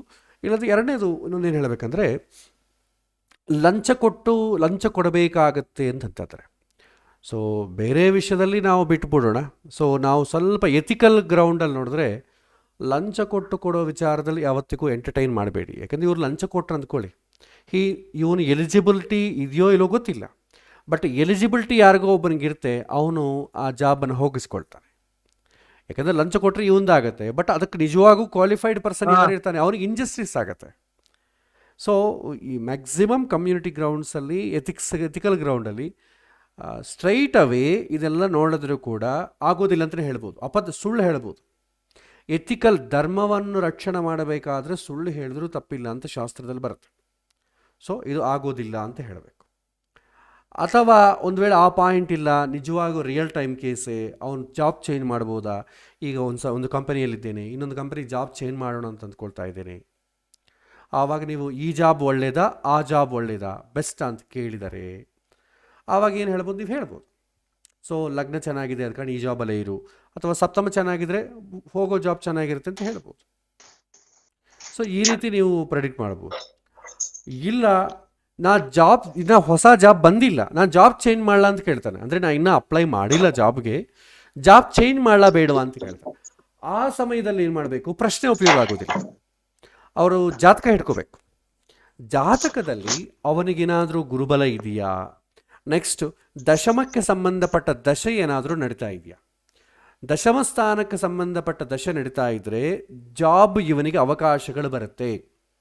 ಗುರುಬಲ ಇದ್ದರೆ ಜಾಬ್ ಚೇಂಜ್ ಎಂಬುದು ಸ್ಮೂತಾಗಿ ಆಗಿ ಹೋಗುತ್ತೆ.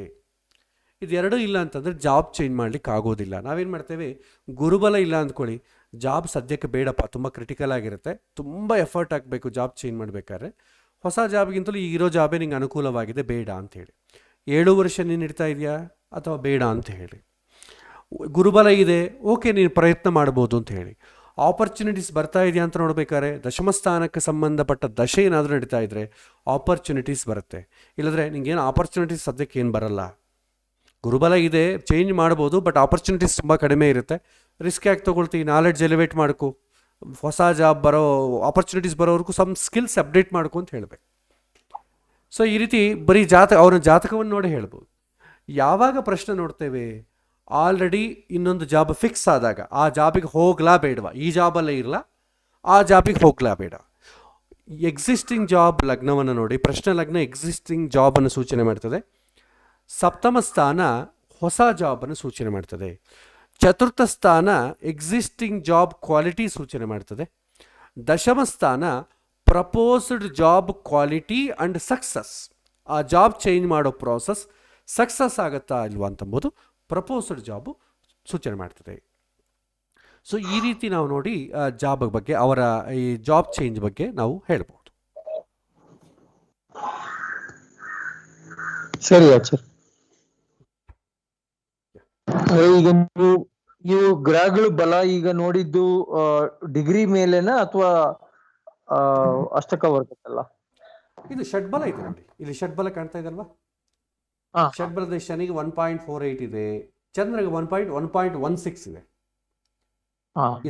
ಇದು ಮಾಮೂಲಾಗಿ ಷಡ್ಬಲ ನೋಡಿದ್ದೇನೆ, ಬಟ್ ಬೆನಿಫಿಟ್ಸ್ ಎಂಬುದು ಲಗ್ನಕ್ಕೆ ಇದೆ. ಯಾಕೆಂತಂದ್ರೆ ಶುಕ್ರ ಜೊತೆಗಿದೆ, ಪ್ಲಸ್ ಚಂದ್ರ ಲಗ್ನಾಧಿಪತಿ ಲಗ್ನದಲ್ಲೇ ಇದ್ದಾನೆ, ಪ್ಲಸ್ ಯೋಗಕಾರಕನಾದಂಥ ಕುಜ ನೀಚ ಆದರೂ ಕೂಡ ಬಲಹೀನ ಆದರೂ ಕೂಡ ಲಗ್ನದಲ್ಲೇ ಇದ್ದಾನಲ್ವಾ. ಸೊ ಬೆನಿಫಿಟ್ಸ್ ಇದಕ್ಕೆ ಜಾಸ್ತಿ. ಸೊ ಸಪ್ತಮಕ್ಕಿಂತಲೂ ಲಗ್ನಕ್ಕೆ ಬೆನಿಫಿಟ್ಸ್ ಜಾಸ್ತಿ. ಸರಿ. ಸೊ ಎಕ್ಸಿಸ್ಟಿಂಗ್ ಜಾಬಲ್ಲೇ ಇರೋದು ಉತ್ತಮ ಅಂತ ನಾವು ಒಂದು ಡಿಸಿಷನ್ಗೆ ಬರ್ಬೋದು. ಅಂದರೆ ಅವ್ರ ಪ್ರಶ್ನೆ ಟೈಮ್ ತೊಗೋಬೇಕು. ಈಗ ನಾನೇನು ಮಾಡಿದ್ದೇನೆ, ಈ ಟೈಮಲ್ಲಿ ಪ್ರಶ್ನೆ ಹಾಕಿದರೆ ಹೇಗೆ ಅಂತ ಹೇಳಿದ್ದೇನೆ. ಅವರು ನಿಮ್ಮನ್ನು ಕೇಳಿರ್ತಾರಲ್ವಾ, ಸಪೋಸ್ ಫೋನ್ನಾಗ ಕೇಳಿರ್ತಾರೆ, ಅವರು ಯಾವ ಟೈಮಿಗೆ ನಿಮ್ಗೆ ಫೋನ್ ಮಾಡಿದಾರೆ ನೋಡ್ಕೊಳ್ಳಿ, ಆ ಟೈಮಲ್ಲಿ ಏನು ಲಗ್ನ ಇದೆ ಅಂತ ನೋಡ್ಕೊಂಡು ಅದರ ಬೇಸ್ ಮೇಲೆ ಹೇಳಿ. ಇದನ್ನು ಅವರಿಗೆ ಪ್ರಶ್ನೆ ಹೇಳಲಿಕ್ಕೆ ಬರಲ್ಲ. ಅವರು ನಿಮ್ಮನ್ನು ಯಾವಾಗ ಅಪ್ರೋಚ್ ಆಗಿರ್ತಾರೆ, ಇಮೇಲ್ ಆದರೆ ಇಮೇಲ್ ಡೇ ಟು ಟೈಮ್ ತೊಗೊಳ್ಳಿ, ಕಾಲ್ ಮಾಡಿದರೆ ಕಾಲ್ ಡೇ ಟು ಟೈಮ್ ತೊಗೊಳ್ಳಿ, ಆ ಟೈಮಲ್ಲಿ ಲಗ್ನ ಹೇಗಿದೆ ಸಪ್ತಮ ಹೇಗಿದೆ ಅಂತ ನೋಡ್ಕೊಂಡು ಅವ್ರಿಗೆ ಉತ್ತರ ಕೊಡಬೇಕು. ಇದು ಜಸ್ಟ್ ನಿಮಗೆ ಎಕ್ಸ್ಪ್ಲೈನ್ ಮಾಡೋಕ್ಕೆ ಮಾತ್ರವೇ ಈಗಿನ ಟೈಮ್ ತೊಗೊಂಡಿದೆ. ಸರಿ ಸರ್, ಜಾತಕನ ಅನಲೈಸ್ ಮಾಡಬೇಕಾದ್ರೆ, ಮಿತ್ರತ್ವನ ಚೆಕ್ ಮಾಡಬೇಕಾದ್ರೆ ಕುಜ ಬುಧನಿಗೆ ಸಹಜ ಶತ್ರು ಆಗಿರ್ತಾನೆ. ಹೌದು. ಆದ್ರೆ ಪಂಚದ ಮೈತ್ರಿನಲ್ಲಿ ಗ್ರೇಟ್ ಫ್ರೆಂಡ್ ಆಗಿದ್ರೆ ಆಗ ಯಾವ್ದನ್ನ ಕನ್ಸಿಡರ್ ಮಾಡಬೇಕು? ಇಲ್ಲ, ಬುಧ ಕುಜ ಗ್ರೇಟ್ ಫ್ರೆಂಡ್ ಆಗ್ಲಿಕ್ಕೆ ಚಾನ್ಸೇ ಇಲ್ಲ. ಯಾಕೆಂತಂದ್ರೆ ಫ್ರೆಂಡ್ ಆಗ್ಬೋದು, ಗ್ರೇಟ್ ಫ್ರೆಂಡ್ ಯಾಕೆಂದ್ರೆ ನ್ಯಾಚುರಲಿ ದೇ ಆರ್ ಎನಿಮೀಸ್. ತಾತ್ಕಾಲಿಕ ಮೈತ್ರಿಯಲ್ಲಿ ಏನಾಗುತ್ತೆ, ಮೇ ಬಿ ಫ್ರೆಂಡ್ ಆಗ್ಬೋದು. ಈಗ ಈ ಕೇಸಲ್ಲಿ ನೋಡಿ, ಬುಧನಿಂದ ಕುಜ 2ನೇ ಮನೆಗಿದ್ದಾನೆ, ಕುಜನಿಂದ 12ನೇ ಮನೆಗೆ, ಅಂದರೆ both are friends. Naturally they are enemies. Naturally ಅವರು ಫ್ರೆಂಡ್ಸ್ ಆಗ್ಲಿಕ್ಕೆ ಸಾಧ್ಯನೇ ಇಲ್ಲ. ನ್ಯಾಚುರಲಿ ಫ್ರೆಂಡ್ ಆಗಿ ತಾತ್ಕಾಲಿಕವೂ ಫ್ರೆಂಡ್ ಆದರೆ ನಿಮಗೆ ಗ್ರೇಟ್ ಫ್ರೆಂಡ್ ಆಗ್ತದೆ. ಹಾಗಾಗಿ ಬುಧ ಕುಜ ಯಾವತ್ತಿಗೂ ಗ್ರೇಟ್ ಫ್ರೆಂಡ್ಸ್ ಆಗಲ್ಲ. ಓನ್ಲಿ ಇಲ್ಲಿ ಫ್ರೆಂಡ್ಸ್ ಆಗಿದ್ದಾರೆ, ಅಲ್ಲಿ ಏನಾಗಿದ್ದಾರೆ, ಶತ್ರು ಆಗಿದ್ದಾರೆ. ಏನಾಗ್ತಾರೆ, ನ್ಯೂಟ್ರಲ್ ಆಗ್ತಾರೆ. ಬುಧ ಕುಜ ಫ್ರೆಂಡ್ಸ್ ಆಗೋದೇ ಇಲ್ಲ, ಪಂಚದ ಮೈತ್ರಿಯಲ್ಲಿ ಕೂಡ ಆಗೋದಿಲ್ಲ. ಮೇ ಬಿ ಎನಿಮಿ ಆಗಬಹುದು, ಗ್ರೇಟ್ ಎನಿಮಿ ಆಗಬಹುದು, ಅಥವಾ ನ್ಯೂಟ್ರಲ್ ಆಗ್ಬೋದು. ಯಾಕೆಂದರೆ ಸಹಜ ಶತ್ರು ತಾತ್ಕಾಲಿಕ ಮಿತ್ರ ಏನಾಗುತ್ತೆ, ಶತ್ರು ಪ್ಲಸ್ ಮಿತ್ರ ಸಮ ಆಗ್ಬಿಡ್ತಾನೆ. ಪಂಚದ ಮೈತ್ರಿಯಲ್ಲಿ ಸಮ ಆಗ್ತಾನೆ. ನಿಮಗೆ ಫ್ರೆಂಡ್ ಆಗ್ಬೇಕಾದ್ರೆ ಯಾವಾಗ ಆಗಬೇಕು, ನ್ಯಾಚುರಲ್ ಆಗಿ ಸಮ ಆಗಿರಬೇಕು, ತಾತ್ಕಾಲಿಕವಾಗಿ ಫ್ರೆಂಡ್ ಆಗಬೇಕು. ತಾತ್ಕಾಲಿಕವಾಗಿ ಸಮ ಆಗೋದೇ ಇಲ್ಲ, ಕಾನ್ಸೆಪ್ಟೇ ಇಲ್ಲ. ನ್ಯಾಚುರಲ್ ಆಗಿ ಸಮ ಆಗಿದ್ದು ತಾತ್ಕಾಲಿಕವಾಗಿ ಏನಾದರೂ ಫ್ರೆಂಡ್ ಆಗಿದ್ರೆ ಆವಾಗ ಫ್ರೆಂಡ್ ಆಗ್ತದೆ. ಈಗ ಏನಾಗಿದೆ, ನ್ಯಾಚುರಲ್ ಆಗಿ ಕುಜಗ ಬುಧ ಏನಾಗ್ತಾನೆ, ಶತ್ರು ಅಲ್ವಾ. ಸೊ ಶತ್ರು ಆದ್ರೆ ಏನಾಗುತ್ತೆ, ಅಲ್ಲಿ ಶತ್ರು ಇಲ್ಲಿ ಮಿತ್ರ ಸಮ ಆಗ್ಬೋದು ಅಷ್ಟೇ, ಆಗ್ಲಿ ಫ್ರೆಂಡ್ ಆಗ್ಲಿಕ್ಕೆ ಸಾಧ್ಯನೇ ಇಲ್ಲ. ಓಕೆ ಗುರು. ಬೇರೆ ಪ್ರಶ್ನೆ ಇದ್ರೆ ಕೇಳ್ಬೋದು. ನಮಸ್ಕಾರ, ಹೇಳಿ. ಟ್ವಿನ್ಸ್ ಒಳಗೆ ಇಬ್ಬರು ಜಾತಕ ಲಗ್ನ ಕುಂಡಲಿ ಎಲ್ಲ ಸೇಮ್ 7 hours 1 minute ಒಬ್ರು 2 minutes ಒಬ್ರು ಹುಟ್ಟಿದ ಕಾಲಕ್ಕ ಅವ್ರಿಬ್ರು ಜಾತಕಗಳಿಗೆ ಲಗ್ನ ಕುಂಡಲಿ ಒಂದೇ ತರಹ ಇರ್ತದ, ಮಿಕ್ಕ ಭಾವಗಳೆಲ್ಲ ಕೂಡ ಒಂದೇ ತರಹ ಇರ್ತದ. ಅಂತ ಪರದಲ್ಲಿ ತಂದಿನ ಜಾತಕ ನೋಡ್ಬೇಕು, ಪಂಚಮ ಸ್ಥಾನ ಸಪ್ತಮ ಸ್ಥಾನ ಅಂತ ಹೇಳಿದ್ರಲ್ಲ. ಹೌದು. ಅಂದ್ರೆ ಅವಾಗ ಅವರು ಆ ಹುಡುಗರ ಬಗ್ಗೆ ಏನ್ ಪ್ರಶ್ನೆ ಕೇಳಿದನ್ನ ಈ ರೀತಿಯಾಗಿ ತಂದಿನ ಜಾತಕದಿಂದ ಹಿಡಿಯೋದು ಇಡ್ಬೇಕಾ, ಅಂದ್ರೆ ಅವ್ರ ಇಬ್ಬರು ಡಿಫರೆನ್ಸ್ ನೋಡ್ಬೇಕಾದ್ರೆ ಮಾತ್ರವೇ ತಂದೆ ಜಾತಕ ಇಟ್ಕೊಳ್ಳಿ. ಇಬ್ಬರಿಗೂ ಡಿಫರೆನ್ಸ್ ಇರಬೇಕು, ಡಿಫರೆನ್ಸ್ ಕಾಣಬೇಕು, ಇಬ್ಬರಿಗೂ ಒಂದೇ ತರ ಇರುತ್ತಾ ಅಂತ ಹೇಳ್ಬೇಕಾದ್ರೆ ತಂದೆ ಜಾತಕ. ತಂದೆ ಜಾತಕದಲ್ಲಿ ದೊಡ್ಡ ಹುಡುಗಂದು ಬಂದು ಪಂಚಮ ಸ್ಥಾನ, ಎರಡನೇ ಹುಡುಗಂದು ಬಂದು ಸಪ್ತಮ ಸ್ಥಾನ. ಇದು ಇಟ್ಕೊಂಡ್ರೆ ನಿಮಗೆ ಕನ್ಫ್ಯೂಸ್ ಇರಲ್ಲ. ಅಂದ್ರೆ ಇಬ್ಬರಲ್ಲಿ ಪೆಕ್ಯುಲರ್ ಡಿಫ್ರೆನ್ಸ್ ಮತ್ತೆ ನಿಮಗೆ ಡಿಫ್ರೆನ್ಸೇ ಗೊತ್ತಾಗಬೇಕಾದ್ರೆ ತಂದೆ ಜಾತಕ ತಗೊಳ್ಳಿ. ಅದರ್ವೈಸ್ ನಾರ್ಮಲ್ ನೋಡಬೇಕಾದ್ರೆ ಜಾತಕವನ್ನೇ ತಗೊಳ್ಳಿ, ಅವ್ರ ಜಾತಕವನ್ನೇ ತಗೊಳ್ಳಿ. ಹೀಗೆ ಎಜುಕೇಶನ್ ವಿಚಾರ ನೋಡಬೇಕು, ಅವರಿಬ್ಬರಿಗೂ ಒಂದೇ ತರ ಬುಧ ಇಬ್ಬರಿಗೂ ಅಸ್ತಂಗತ ಆಗಿರುತ್ತೆ. ಆ ಅಸ್ತಂಗತ ಆಗಿದ್ರೆ ಕೂಡ ಒಬ್ಬರು ಓದ್ತಾನೆ ಇನ್ನೊಬ್ರು ಓದಲ್ಲ, ಮುಂದುವರಿಸ್ತಾನೆ ಮುಂದುವರಲ್ಲ. ಆ ಸಂದರ್ಭದಲ್ಲಿ ನೀವೇನ್ ಮಾಡಬೇಕು, ಜಾತಕವನ್ನು ತಂದೆ ಜಾತಕವನ್ನು ಮುಖಾಂತರ ಅಂದ್ರೆ ಓವರ್ ಆಲ್ ಆಗಿ ಆವರೇಜ್ ಮಾಡಿ ನೋಡ್ಬೇಕು. ಆ ಹುಡುಗನ ಜಾತಕ ತಂದೆ ಜಾತಕ ಎರಡೂ ನೋಡಿದ್ರೆ ನಿಮಗೆ ಕ್ಲಾರಿಟಿ ಬರುತ್ತೆ, ಇಲ್ಲದ್ರೆ ಕ್ಲಾರಿಟಿ ಬರಲ್ಲ. ಎರಡನೇ ಪ್ರಶ್ನೆ ಅಂದ್ರೆ ಇವಾಗ ಮದುವೆ ವರ್ಷಕ್ಕೆ ಹೇಳಿದಾಗ ಗುರುಬಲ ಅಂದ್ರೆ ಗೋಚಾರ ಫಲ ರೀತಿಯ ಗುರುಬಲ ಬಂದಿದ್ದ ಇಲ್ಲ ಅಂತ ಒಂದು ನೋಡ್ಬೇಕು. ಎರಡನೇದು ಆ ಮಹರ್ದಶ ಅಂತರ್ದಶೆ ಒಳಗೆ ಆ ಮದುವೆಗೆ ಸಂಬಂಧಪಟ್ಟ ಸಪ್ತಮ ಸ್ಥಾನದ್ದು ಅಂತ ನೋಡ್ಬೇಕು. ಈ ಎರಡು ನೋಡ್ಬೇಕು ಕಂಪಲ್ಸರಿ. ಹೌದು ಹೌದು. ಅಂದ್ರೆ ಗುರುಬಲ ಅಂತ ಅಂಬೋದು ಯಾವಾಗೂ ಕೂಡ ಹುಡುಗನ ಜಾತಕದಲ್ಲೇ ನೋಡ್ತೇವೆ, ತಂದೆ ಜಾತಕದಲ್ಲಿ ನೋಡಲ್ಲ. ಗುರುಬಲ, ತಾರಾಬಲ, ಮುಹೂರ್ತ ಬಲ ಎಲ್ಲ ಕೂಡ, ಲಗ್ನ ಬಲ ಎಲ್ಲ ಕೂಡ ಆ ವ್ಯಕ್ತಿಯ ಜಾತಕದ ಮೇಲೆ ನೋಡ್ತೇವೆ. ತಂದೆ ಜಾತಕ ಓನ್ಲಿ ಫಾರ್ ಡಿಫ್ರೆನ್ಸ್, ನಿಮಗೆ ಕ್ಲಾರಿಟಿ ಬರ್ಲಿಕ್ಕೋಸ್ಕರ. ದೊಡ್ಡ ಮಗ ಚೆನ್ನಾಗಿ ಓದ್ತಾನ, ಚಿಕ್ಕ ಮಗ ಚೆನ್ನಾಗಿ ಓದ್ತಾನ ಅಂದ್ರೆ ತಂದೆ ಜಾತಕ ತಗೊಳ್ಳಿ. ಇಬ್ಬರು ಹುಡುಗರಿಗೆ ವಿದ್ಯೆ ಇದೆಯಾ ಅಂತಂದ್ರೆ ಅವರಿಬ್ಬರು ಲಗ್ನವನ್ನು ನೋಡಿದ್ರೆ ಸಾಕು, ಅವ್ರ ಜಾತಕವನ್ನೇ ನೋಡಿದ್ರೆ ಸಾಕು. ಡಿಫ್ರೆನ್ಸ್ ಯಾವಾಗ ಬೇಕು, ಡಿಫ್ರೆನ್ಸ್ ಇರುತ್ತಾ ಅಂತ ಅಂಬೋದು ನೀವು ಐಡೆಂಟಿಫೈ ಮಾಡಬೇಕಾದ್ರೆ ಮಾತ್ರವೇ ತಂದೆ ಜಾತಕ, ಅದರ್ವೈಸ್ ನಾಟ್ ರಿಕ್ವೈರ್ಡ್. ಇದು ಟ್ವಿನ್ಸ್ ಬೇರೆ ಪ್ರಶ್ನೆ ಗುರುಗಳೇ. ಇದು ಅಂದ್ರೆ ಇವಾಗ ಕೆಲವು ಜನ ಬಂದು ಕೇಳ್ತಾ ಇರ್ತಾರೆ ಈ ಜಾತಕ ಮ್ಯಾಚಿಂಗ್ ಅಂತ ಅಂಬೋದು. ಈ ರೀತಿ ಇವಾಗಿನ ಕಾಲ ಏನಾಗುತ್ತೆ ಅಂದ್ರೆ ಗಂಡಸರು ಇವಾಗ ಇಲ್ಲಿ ನಾನು ನೋಡಿದ ಸದ್ಯಕ್ಕೆ ಹೆಂಗಸರಿಗೆ ಸೂಟಬಲ್ ಆಗಬೇಕೆಂಬ ರೀತಿಯಾಗಿ ಸ್ವಲ್ಪ ಇವ ಚೇಂಜ್ ಮಾಡಿ ಕೊಡೋದು ಇಂಥವು ನಡೀತಾ ಅದಲ್ಲ ಅಂತ ಅವು ನಾವೇನ ಕಾಣ್ಲಿಕ್ಕೆ ಆಗತ್ತದ ಇಲ್ಲ? ಅದು ಡೀಪಾಗಿ ಸ್ಟಡಿ ಮಾಡಬೇಕು. ಅವಾಗ ಏನಾಗಬೇಕಂದ್ರೆ ಆ ಹುಡುಗಿ ಬಗ್ಗೆ ಡೀಟೇಲ್ಸ್ ಬೇಕಾಗುತ್ತೆ. ಈಗ ನಾವು ಕೆಲವೊಮ್ಮೆ ಮಾಡ್ತೇವೆ, ಆದರೆ ಡೀಟೇಲ್ಸ್ ಅವ್ರ ಹತ್ರ ಇರಲ್ಲ. ಯಾಕೆಂತಂದರೆ ಆ ಹುಡುಗಿ ಸಂಬಂಧ ನೋಡೋ correct first date of birth time ಒಂದೇ ತೊಗೊಳ್ತಾರೆ. ಆಗಲಿ ಅವ್ರ ಅಪ್ಪ ಏನು ಕೆಲಸ ಮಾಡ್ತಾನೆ, ಅವ್ರ ಅಮ್ಮ ಏನು ಕೆಲಸ ಮಾಡ್ತಾನೆ, ಅದೆಲ್ಲ ಯಾರು ಕೇಳಲ್ಲ. ಒಂದು ಜಾತಕವನ್ನು ಹಿಡಿದು ಅವ್ರ ಅಪ್ಪ ಏನು ಕೆಲಸ ಮಾಡ್ತಾನೆ, ಅವ್ರ ಅಮ್ಮ ಏನು ಕೆಲಸ ಮಾಡ್ತಾರೆ, ಈ ಹುಡುಗ ಎಷ್ಟು ಓದಿದ್ದಾನೆ, ಈ ಡೀಟೇಲ್ಸ್ ಎಲ್ಲ ಇದ್ದರೆ ಆ ಜಾತಕದ ಮೇಲೆ ಕ್ರಾಸ್ ಚೆಕ್ ಮಾಡ್ಬೋದು. ಆದರೆ ನಿಮ್ಮ ಹತ್ರ ಡೀಟೇಲ್ಸ್ ಇರಲ್ವಲ್ಲ, ಹಾಗಾಗಿ ಏನು ಮಾಡೋಕ್ಕಾಗಲ್ಲ. ಈಗ ವಾಟ್ಸ್ಯಾಪಲ್ಲಿ ಒಂದು ಡೇಟ್ ಆಫ್ ಬರ್ತ್ ಎಲ್ಲ ಟೈಮು ಕಳಿಸ್ತಾರೆ, ಅದ್ರ ಬಗ್ಗೆ ಏನಾದರೂ ಇನ್ಫಾರ್ಮೇಶನ್ ಕೇಳಿ ಗೊತ್ತಿಲ್ಲ ಆಚಾರ ಇದೊಂದೇ ಕಳಿಸಿದ್ದಾರೆ ಅಂತ ಹೇಳ್ತಾರೆ. ಏನು ಮಾಡ್ತೀವಿ ಅವನು? ಕಷ್ಟ, ಅದು ತುಂಬ ಕಷ್ಟ. ಅವ್ರು ಏನು ಡೀಟೇಲ್ಸ್ ಕೊಟ್ಟಿದ್ದಾರೋ ಅದ್ರ ಮೇಲೆ ಹೋಗ್ಬೇಕಾದೇ ಹೊತ್ತು ಅವ್ರು ಮೇ ಬಿ ಚೇಂಜ್ ಕೂಡ ಮಾಡಿರ್ಬೋದು. ಒಂದು ವೇಳೆ ಚೇಂಜ್ ಮಾಡಿ, ಒಂದು ವಿಷಯ ಏನಂದರೆ, ಒಂದು ವೇಳೆ ಹುಡುಗಿ ಚೇಂಜ್ ಮಾಡಿದ ಜಾತಕ ಅಂತ ಅಂದ್ಕೊಳ್ಳಿ, ತಂದು ಕೊಟ್ಟು ಇವನಿಗೆ ಮದುವೆ ಆಗೋಯ್ತು ಅಂತಂದರೆ ಅಂದರೆ ಆ ಹುಡುಗಿ ಒರಿಜಿನಲ್ ಜಾತಕ ಚೆನ್ನಾಗಿಲ್ಲ, ಆದರೂ ಮದುವೆ ಆಯಿತು. ಆದರೆ ಮದುವೆ ಆಗಬೇಕಾದ್ರೆ ಇವನು ಒಪ್ಪಬೇಕಾದ್ರೆ ಇವನಿಗೆ ಕೂಡ ಅಂಥ ಹುಡುಗಿ ಬರಬೇಕು ಅಂತ ಯೋಗ ಇದ್ರೇ ಆಗುತ್ತೆ, ಇಲ್ಲದ್ರೆ ಆಗಲ್ಲ. ಸೊ ಹಾಗಾಗಿ ಹೆದರಬೇಕಾಗಿಲ್ಲ. ಇವನಿಗೆ ಅಂಥ ಕೆಟ್ಟ ಜಾತಕವನ್ನು ಮದುವೆ ಮಾಡ್ಕೊಂಬೋ ಯೋಗ ಇದೆ ಅಂತಂದರೆ ಹಾರೋಸ್ಕೋಪ್ ಅವ್ರು ಚೇಂಜ್ ಮಾಡ್ಕೊಂಡೇ ಬರ್ತಾರೆ. ಅದು ಈ ಹುಡುಗನ ಯೋಗ, ಅದು ಜ್ಯೋತಿಷ್ಯ ಏನು ಮಾಡೋಕ್ಕೂ ಆಗಲ್ಲ. ಒಂದು ವೇಳೆ ಈ ಹುಡುಗರಿಗೆ ಆ ಥರ ಮೋಸ ಮಾಡಿ ಮದುವೆ ಮಾಡ್ಕೊಳ್ಳೋ ಯೋಗ ಇಲ್ಲ ಅಂತಂದರೆ ಅವ್ರು ಎಷ್ಟು ಚೇಂಜ್ ಮಾಡಿದ್ರು ಕೂಡ ಹುಡುಗ ನಂಗೆ ಬೇಡ ಅಂತ ಹೇಳ್ತಾನೆ. ಯೋಗ ಇದ್ರೆ ಅಷ್ಟೇ, ಅಲ್ಟಿಮೇಟ್ಲಿ ಯೋಗ ಇರಬೇಕಾದ್ರೆ, ಅದರ್ವೈಸ್ ರಿಸೆಕ್ಟ್ ಆಗ್ಬಿಡುತ್ತೆ. ಯಾಕಂದ್ರೆ ಇವ್ರು ಮೋಸ ಮಾಡ್ಬೋದು, ಬಟ್ ಭಗವಂತ ಮೋಸ ಮಾಡೋದಿಲ್ವಲ್ಲ. ಮನೆ ಇಬ್ಬರು ಇನ್ನೊಬ್ರು ಬಂದಿದ್ದು ಸಂಬಂಧ ಅದು ಮ್ಯಾಚಿಂಗ್ ನೋಡೋ ಕಾಲಕ್ಕೆ ಸ್ವಲ್ಪ ಭೇದ ಬಂದಿತ್ತು. ಅಷ್ಟು ಕಡೆ ಅವರು ಈ ರೀತಿಯಾಗಿ ಸ್ವಲ್ಪ ಭೇದ ಇದೆ ಅಂತ ಹೇಳೋ ಕಾಲಕ್ಕ ನಾವು ಮಿಸ್ಟೇಕ್ ಬೈ ಮಿಸ್ಟೇಕ್ ಈ ಟೈಮ್ ಕೊಡಬೇಕಾಗಿ ಇದು ಕೊಟ್ಟಿದ್ದೀವಿ ಅಂತ ಭೇದ ನಿಮಗೆ ಐಡೆಂಟಿಫೈ ಮಾಡ್ಲಿಕ್ಕಾದ್ರೆ ಹೇಳ್ಬೋದು. ಕೆಲವೊಮ್ಮೆ ಏನಾಗುತ್ತೆ, ಅವ್ರು ಕೊಡೋ ಜಾತಕ ಬೇರೆ ಇರುತ್ತೆ, ನಾವು ಹಾರೋಸ್ಕೋಪ್ ಹಾಕೋದು ಬೇರೆ ಇರುತ್ತೆ. ಆ ಥರ ಇದ್ರೆ ನೀವು ಹೇಳಬೇಕು, ಇಲ್ಲ ಈ ಜಾತಕ ಯಾಕೋ ತಪ್ಪಿದೆ, ನೀವು ಡೀಟೇಲ್ಸ್ ಒರಿಜಿನಲ್ ಡೀಟೇಲ್ಸ್ ತೊಗೊಂಬರ್ರಿ ಅಂತ ಹೇಳಿ. ಅವ್ರು ಕರೆಕ್ಟ್ ಡೀಟೇಲ್ಸ್ ತೊಗೊಂಬಂದಿದ್ದು ಸೆಟ್ ಆದರೆ ಹೇಳ್ತೇವೆ. ನಮಗೇನಾದ್ರೂ ಅನುಮಾನ ಬಂದರೆ ತಪ್ಪಿದೆ ಅಂತ ಹೇಳ್ಬಿಡಿ, ತಪ್ಪಿಲ್ಲ. ನಮ್ಮ ನಾವು ತಪ್ಪು ಕಂಡು ಹಿಡಿಲಾರ್ದಷ್ಟು ಪರ್ಫೆಕ್ಟಾಗಿ ಬರ್ದಿದ್ರೆ ಅಂದ್ಕೊಳ್ಳಿ, ಅದಕ್ಕೆ ನಾವೇನು ಮಾಡೋಕ್ಕಾಗಲ್ಲ, ಅದು ಹುಡುಗನೇ ರೆಸ್ಪಾನ್ಸಿಬಲ್, ನಮ್ಮ ಕೈಲಿ ಏನಿರಲ್ಲ.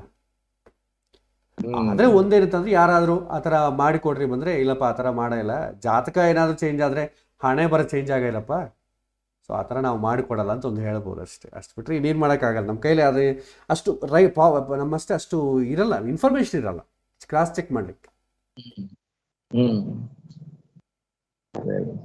ಇದು ಒಂದು ಪ್ರಶ್ನೆ ಅಂದ್ರೆ, ಇವಾಗ ಈ ರಾಹುಲ್ ಪ್ರಭಾವ ಒಂದು ಶುಕ್ರದ್ದು ಗುರುಗಳ ಹೇಳಿದ್ರಲ್ಲ, ಅದು ಅದೇ ಅಬ್ನಾರ್ಮಲ್ ಕೇಸಸ್ಗೆ ನಾರ್ಮಲ್ ಕೇಸಸ್ ಒಳಗ ನಾವು ನೋಡಿ ಹೇಳಲಿಕ್ಕೆ ಅವಕಾಶ ಇರ್ತದಲ್ಲ. ಆ ಆ್ಯಂಗಲಲ್ಲಿ ನೀವು ಆಲೋಚನೆ ಮಾಡಿದಾಗ ಯೂಶ್ವಲಿ ಮಾಡಲ್ವಲ್ಲ. ತಂದೆ ತಾಯಿಗಳು ಯಾರನ್ನ ಬಂದು ನಮ್ಮ ಮಕ್ಕಳಿಗೆ ಏನಾದರೂ ಇಂಟರ್ಕ್ಯಾಸ್ಟ್ ಮ್ಯಾರೇಜ್ ಆಗುತ್ತಾ, ಮದುವೆ ಸರಿ ಆಗುತ್ತಾ ಅಂತ ಕೇಳಿದಾಗ ನೀವು ಹೇಳಬೇಕೇ ಹೊತ್ತು ನಾರ್ಮಲಾಗಿ ನಿಮ್ಗೆ ಹೇಳಕ್ ಬರಲ್ಲ. ಮುಂಚಿತವಾಗಿ ನಾವಂತೂ ಡಿಸ್ಕಸ್ ಮಾಡಬಾರ್ದು. ಡಿಸ್ಕಸ್ ಮಾಡಬಾರ್ದು, ಹೇಳಬಾರ್ದು. ಯಾಕಂದ್ರೆ ಅವ್ರ ಪ್ರಶ್ನೆ ಕೇಳಿದ್ರೇನೆ ನಾವು ಉತ್ತರ ಕೊಡ್ಬೇಕು, ಅದರ್ವೈಸ್ ಜ್ಯೋತಿಷ ಉತ್ತರ ಕೊಡಬಾರ್ದು. ಅದೇ ಅದು ಸ್ವಲ್ಪ ಕಂಟ್ರೋಲ್ ಮಾಡ್ಕೋಬೇಕು ಆ ವಿಷಯದಲ್ಲಿ. ಯಾಕಂದ್ರೆ ಇದು ನಾವು ಅಲ್ಲ ಕ್ಲಿಯರ್, ನೀವು ತಾವು ಹೇಳಿದಂಗೆನೆ ಅವ್ರಿಗೆ ಪ್ರಶ್ನೆ ಏನಿರ್ತದೆ ಅಷ್ಟು ಒಳಗೆ ನಾವು ಹೇಳಿಕ್ಕೆ ಪ್ರಯತ್ನ ಮಾಡ್ಬೇಕಾಗ್ಲಿ. ನಮಗ್ ಗೊತ್ತಿದ ಅಂತ ಹೇಳಿದ್ರೆ ಮತ್ತೆ ಇವೆಲ್ಲ ಸ್ವಲ್ಪ ವ್ಯತ್ಯಾಸ ಬರೋ ಅವಕಾಶ ಇತ್ತು. ನೀವು ಹೇಳಿದ್ರೆ ಏನಾಗುತ್ತೆ, ಇಂಟರ್ ಕ್ಯಾಸ್ಟ್ ಮ್ಯಾರೇಜ್ ಆಗುತ್ತೆ ಅಂತ ಹೇಳಿದ್ರೆ ಇಮಿಡಿಯೇಟ್ಲಿ ಅವ್ರು ಏನು ಹೇಳ್ತಾರೆ ಅಂದ್ರೆ, ಏನೋ ಪರಿಹಾರ ಇದ್ರೆ ಹೇಳಿ ಅಂತ. ಏನು ಪರಿಹಾರ ಇದೆ? ಏನಿಲ್ವಲ್ಲ. ಅದಕ್ಕೊಂದು ಶಾಂತಿ ಹೇಳಬೇಕು, ದೊಡ್ಡ ಶಾಂತಿ. ಅಷ್ಟೆಲ್ಲ ಆದರೂ ಕೂಡ ಅವ್ರ ಪ್ರೀತಿ ಗಟ್ಟಾಗಿದ್ದು ಮದುವೆ ಮಾಡ್ಕೊಳ್ತೇವೆ ಅಂತ ಫಿಕ್ಸ್ ಆಗೋದ್ರೆ ಯಾವ ಗ್ರಹಗಳು ಏನು ಮಾಡ್ತಾವ ಪಾಪ? ಶಾಂತಿ, ನಿಜವಾದ ಶಾಂತಿ ಬೇಕಾದ ಅವ್ರ ಅಪ್ಪ ಅಮ್ಮಗೆ ಶಾಂತಿ ಬೇಕು, ಗ್ರಹಗಳಿಗೆ ಶಾಂತಿ ಬೇಕಾಗಿಲ್ಲ. ಗ್ರಹಗಳ ಶಾಂತಿ ಯಾಕೆ ಮಾಡ್ತೇವೆ ಅಂತಂದ್ರೆ ನಾವು ಮನಃಶಾಂತಿಯಾಗಿರ್ಬೇಕು ಅಂತ ಅಷ್ಟೇ. ಆಗಲಿ ಗ್ರಹಗಳ ಶಾಂತಿಯಾಗಿ ನನಗೆ ಒಳ್ಳೇದು ಮಾಡಲಿ ಅಂತ ಇದು ದೊಡ್ಡ ರಾಂಗ್ ಕಾನ್ಸೆಪ್ಟ್ ಇದು. ಸೊ ಹಾಗಾಗಿ ಮುಂಚಿತವಾಗಿ ಹೇಳಬಾರ್ದು. ಹೇಳಿದ್ರು ನಮಗೆ ನಷ್ಟ, ತುಂಬ ತೊಂದರೆ ಆಗುತ್ತೆ ಹೇಳಿದ್ರೆ. ಯಾಕಂದ್ರೆ ಆಸ್ ಎ ತಂದೆ ತಾಯಿಗಳಾಗಿ ತಮ್ಮ ಮಕ್ಕಳು ಏನು ಮಾಡ್ತಾ ಇದ್ದಾರೆ ಅಂತ ಹೇಳಿ ನೋಡಿಕೊಳ್ಳೋ ಡ್ಯೂಟಿ ತಂದೆ ತಾಯಿಗಳು, ಜ್ಯೋತಿಷ್ಯಂದಲ್ಲ. ಜ್ಯೋತಿಷ್ಯನ್ ರೈಟ್ಸ್ ಅಲ್ಲ. ಅವರು ಈ ಥರ ಇದೆಯಾ ಇಲ್ವ ಅಂತ ಎಂಬುದು ನಮಗಿಂತಲೂ ಮುಂಚೆ ಅವ್ರಿಗೆ ಗೊತ್ತಾಗ್ತದೆ.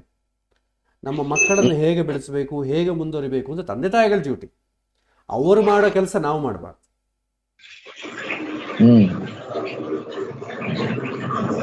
ಒಂದು ರಿಕ್ವೆಸ್ಟ್ ಆಗ್ತದೆ, ನಾನು ಇವಾಗ ಎನಾಲಿಸಿಸ್ ಮಾಡಿದ್ದು ತಮಗೆ ಕೊಟ್ಕೊಳ್ಸ್ಬೇಕಂದ್ರೆ ಎದ್ರಕ್ಕೆ ಕೊಟ್ಕೊಳ್ಸಿ ನಾನು? ಅಲ್ಲ, ಕಳಿಸ್ಬೇಡಿ, ಯಾಕಂದ್ರೆ ನನಗೆ ಜಾಸ್ತಿ ಆಗಿಬಿಡ್ತದೆ. ಯಾಕಂದ್ರೆ ನನಗೆ ಅಷ್ಟು ಟೈಮ್ ಇರಲ್ಲ. ನೀವು ಎನಾಲಿಸಿಸ್ ಮಾಡಿ ಇಟ್ಕೊಳ್ಳಿ. ಪ್ರಶ್ನೆಯನ್ನು ನಾನು ಕ್ಲಾಸ್ನಲ್ಲಿ ಎಕ್ಸ್ಪ್ಲೈನ್ ಮಾಡಿದಾಗ ನೀವು ಕ್ರಾಸ್ ಚೆಕ್ ಮಾಡ್ಕೊಳ್ಳಿ ಅಷ್ಟೇ.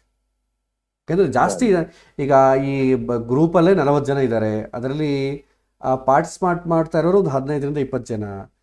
ಇದಲ್ಲದೆ ಆಫ್ಲೈನಾಗಿ ಪಾರ್ಟಿಸಿಪೇಟ್ ಮಾಡೋರು ಭಾಳ, ಒಂದು 100 ಮೆಂಬರ್ಸ್ ಇದ್ದಾರೆ. ಎಲ್ಲರದ್ದು ಇಲ್ಲಿ ನೋಡೋಕ್ಕಾಗುತ್ತೆ, ಆಗಲ್ಲ. ಕ್ರಾಸ್ ಚೆಕ್ ಮಾಡ್ಕೊಳ್ಳಿ.